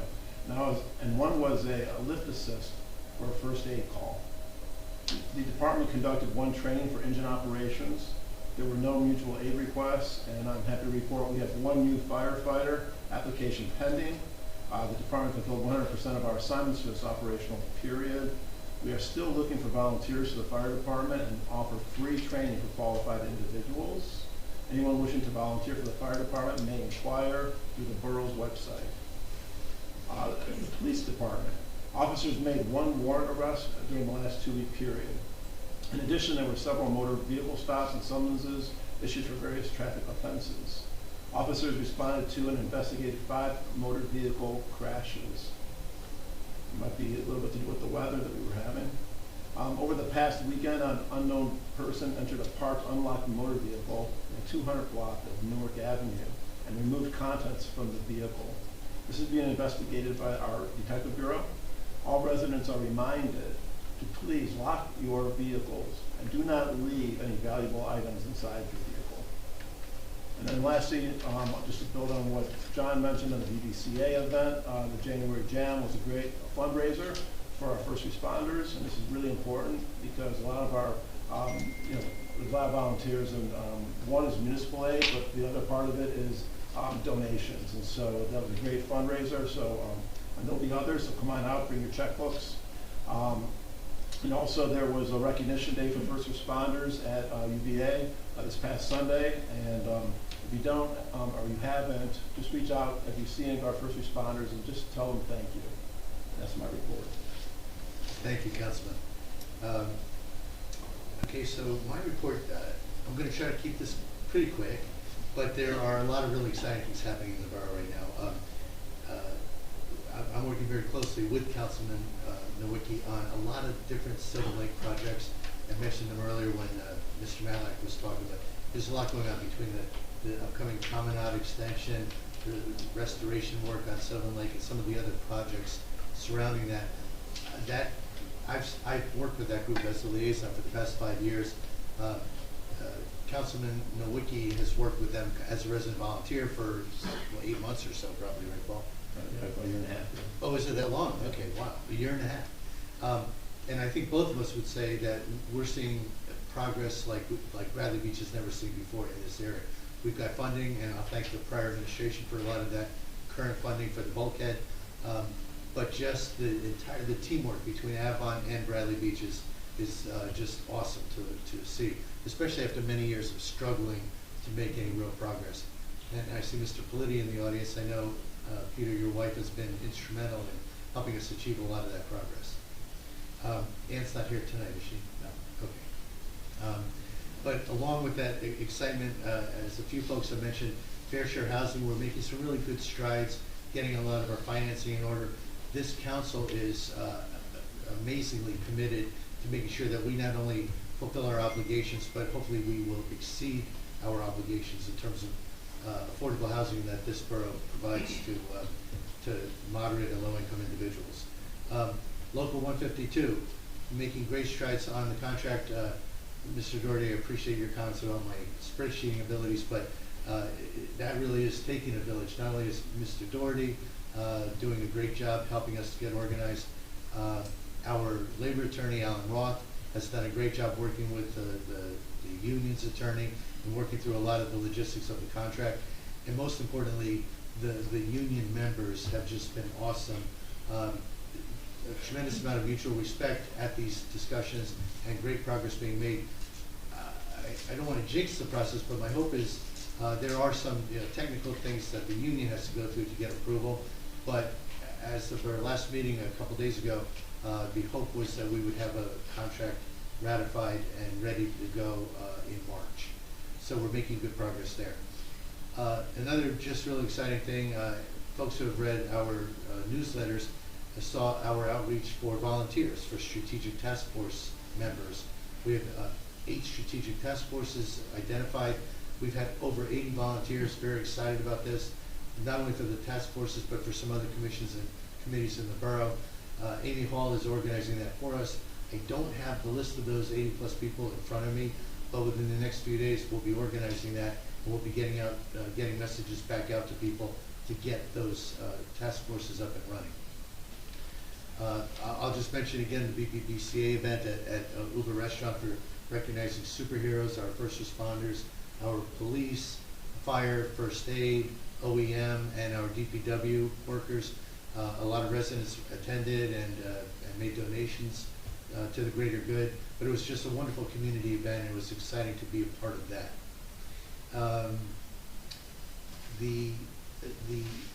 I referenced earlier that we tonight hired Avakian, the engineering firm, to help us look at beach handicap access, especially what we're looking at are 2 specific loading and unloading areas. It's on a county road, so we have to get county permission. We have to get our chief of police's approval that it's safe, and also get engineering approval. But the goal is to really focus on having 2 very meaningful access points for wheelchair-bound individuals to our beaches. That's not excluding others, but 2 meaningful access points, which will include not only these pickup and drop-off areas, but things like greater Moby mat access on the beach. Right now, we've had 4-foot wide Moby mats, and that's not a heck of a lot of width for a 3-foot vehicle. You got about 6 inches on each side if you're in a wheelchair, and you could fairly easily run off the Moby mat. So we will be creating greater access to the beach area for wheelchair-bound individuals at 2 locations to be determined. I just want to give everyone a heads up. The Borough Council is engaged in conversations with an old friend. I don't know how many of you might remember, but a number of years ago, 4 or 5 years ago, we hired an organization called Host Compliance. And Host Compliance, what they do is they evaluate in any given municipality, in this case in Bradley Beach, how many homes are advertising short-term rentals. And the reason this is a very important function is because we do have a registration ordinance in place that anyone who's renting short-term, long-term, whatever, has to just fill out registration information for the borough. It's very likely that not everyone is registered yet. What Host Compliance does is they look at short-term rental advertisements across 70 some odd websites, and they will identify to the borough who's advertising short-term rentals, and we'll be able to match that up against our registration forms to make sure that we've got everybody accounted for. But it's going to be a very proactive process to make sure that we have 100% participation in complying with our ordinances. So very excited. You'll probably hear more about that at our next meeting. We'll probably have a proposal to actually hire that organization, as we did a number of years ago, and then the administration at that time canceled that contract, but we're looking at reestablishing that. And finally, and probably most exciting, our Bradley Beach Elementary School 3rd graders have officially scheduled to come out to the borough, to municipal offices, and learn about municipal government on February 27th. And while most of my colleagues know about this, they will all be officially invited to flaunt the rules about gathering as a quorum. because we're going to meet these third graders and we're going to introduce them not only to the governing body, but also to a lot of our department heads, hopefully get them to experience what it's like to be on a fire truck and maybe a first aid ambulance, and probably learn a lot from our business administrator, Mr. Doherty, because you've got a youngster I met yesterday who's pretty good at basketball, and let him know that there's a lot of different career paths they can follow. So anyway, that's going to be a lot of fun. That's scheduled for February 27th. And that otherwise concludes my report, and we can open it up to public comment. Yes, sir.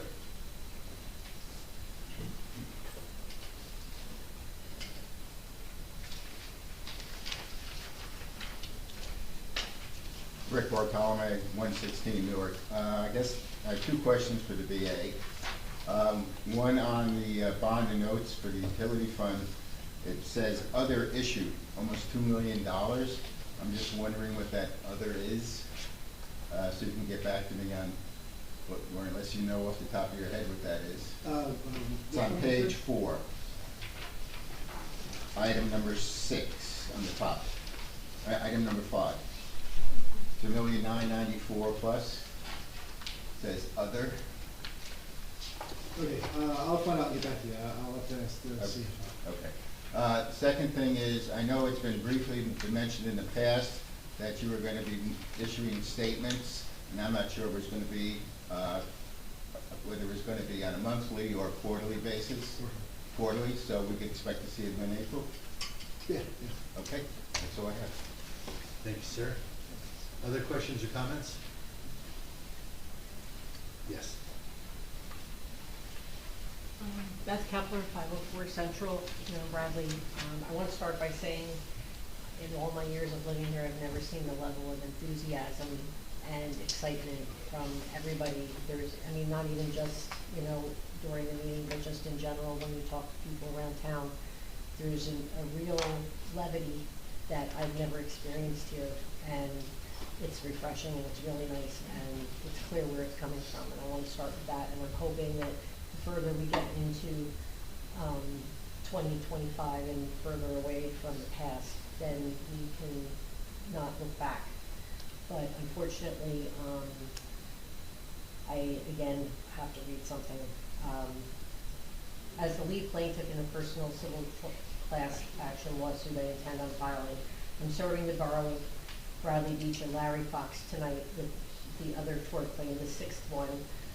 As previously stated, this lawsuit is open for any resident to join. This tort claim pertains specifically to the improper and illegal impaneling of the Borough of Bradley Beach Municipal Land Use Board by Larry Fox on January 1st, 2022, during the reorganization meeting. Regarding the 7th tort claim I served tonight, that I mentioned earlier, I encourage you all to listen for yourselves. You can find the video that I was speaking about on my YouTube channel under my name, Beth Kepler, and you can watch the video dated 1/21/25 for yourself. I can provide anybody interested upon request for a typed transcript of that conversation. And we've been lied to for a long time, and not just by Larry Fox. To provide some context on the 6th tort, this issue arose subsequent to the merging of the planning and the zoning boards, and it's important to remember Larry Fox was vociferously opposed to the merging of these boards into one single land use board.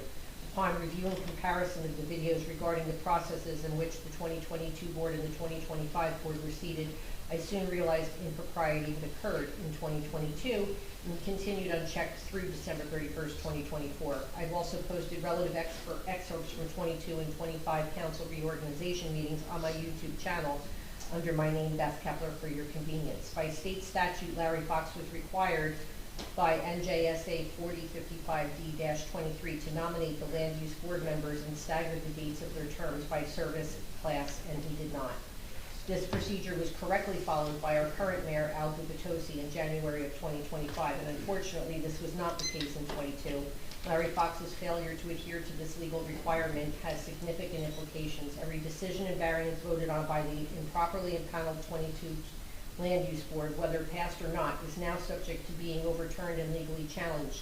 For example, I remind all of you of the injustice of the matter concerning our neighbor, Mr. Alan Rappaport, and the other neighbors on Newark Avenue last year. Once again, Larry Fox's illegal and improper processes have left the borough vulnerable to potentially extremely costly litigation lawsuits. And once again, the borough and its residents, taxpayers, are at risk of damage due to the intentional ignoring and subverting of state statutes and municipal ordinances as a direct result of the Larry Show, to quote Mr. Cannon in the January 21st video. Fox's wanton and willful disregard for municipal, state, and federal laws has harmed and continues to harm this borough and its residents. In addition to filing this tort, I reported this particularly egregious violation to the state government oversight body, the New Jersey Department of Environmental Protection. We must hold those in power accountable for their behaviors, actions, and inactions to ensure such violations do not occur in the future. That's how we ended up with Larry Fox and Lenny Guido, and they were allowed to reign unchecked for decades. I urge you, my fellow residents, to join me in this class action civil lawsuit to protect our borough, our neighbors, and uphold the principles of transparency, accountability, and adherence to the law. Together we can make a difference and ensure our community remains a place where justice and integrity prevail. I'll leave you with these wise words from one of our founding fathers, Thomas Paine, who said, "A body of men holding themselves accountable to nobody ought not be trusted by anybody." And that concludes my statement. Thank you for listening. Thank you. Are there other comments or questions? I'm going to sneak in a real quick announcement, and that is the freeze on locker waiting list has been lifted. So anyone who's not on the locker waiting list and would like to join, Mr. Doherty has made that happen for us. So thank you, Matthew. I forgot to say that earlier. And with that, I'll make a motion to adjourn. All in favor? Aye. Meeting adjourned. It's fun.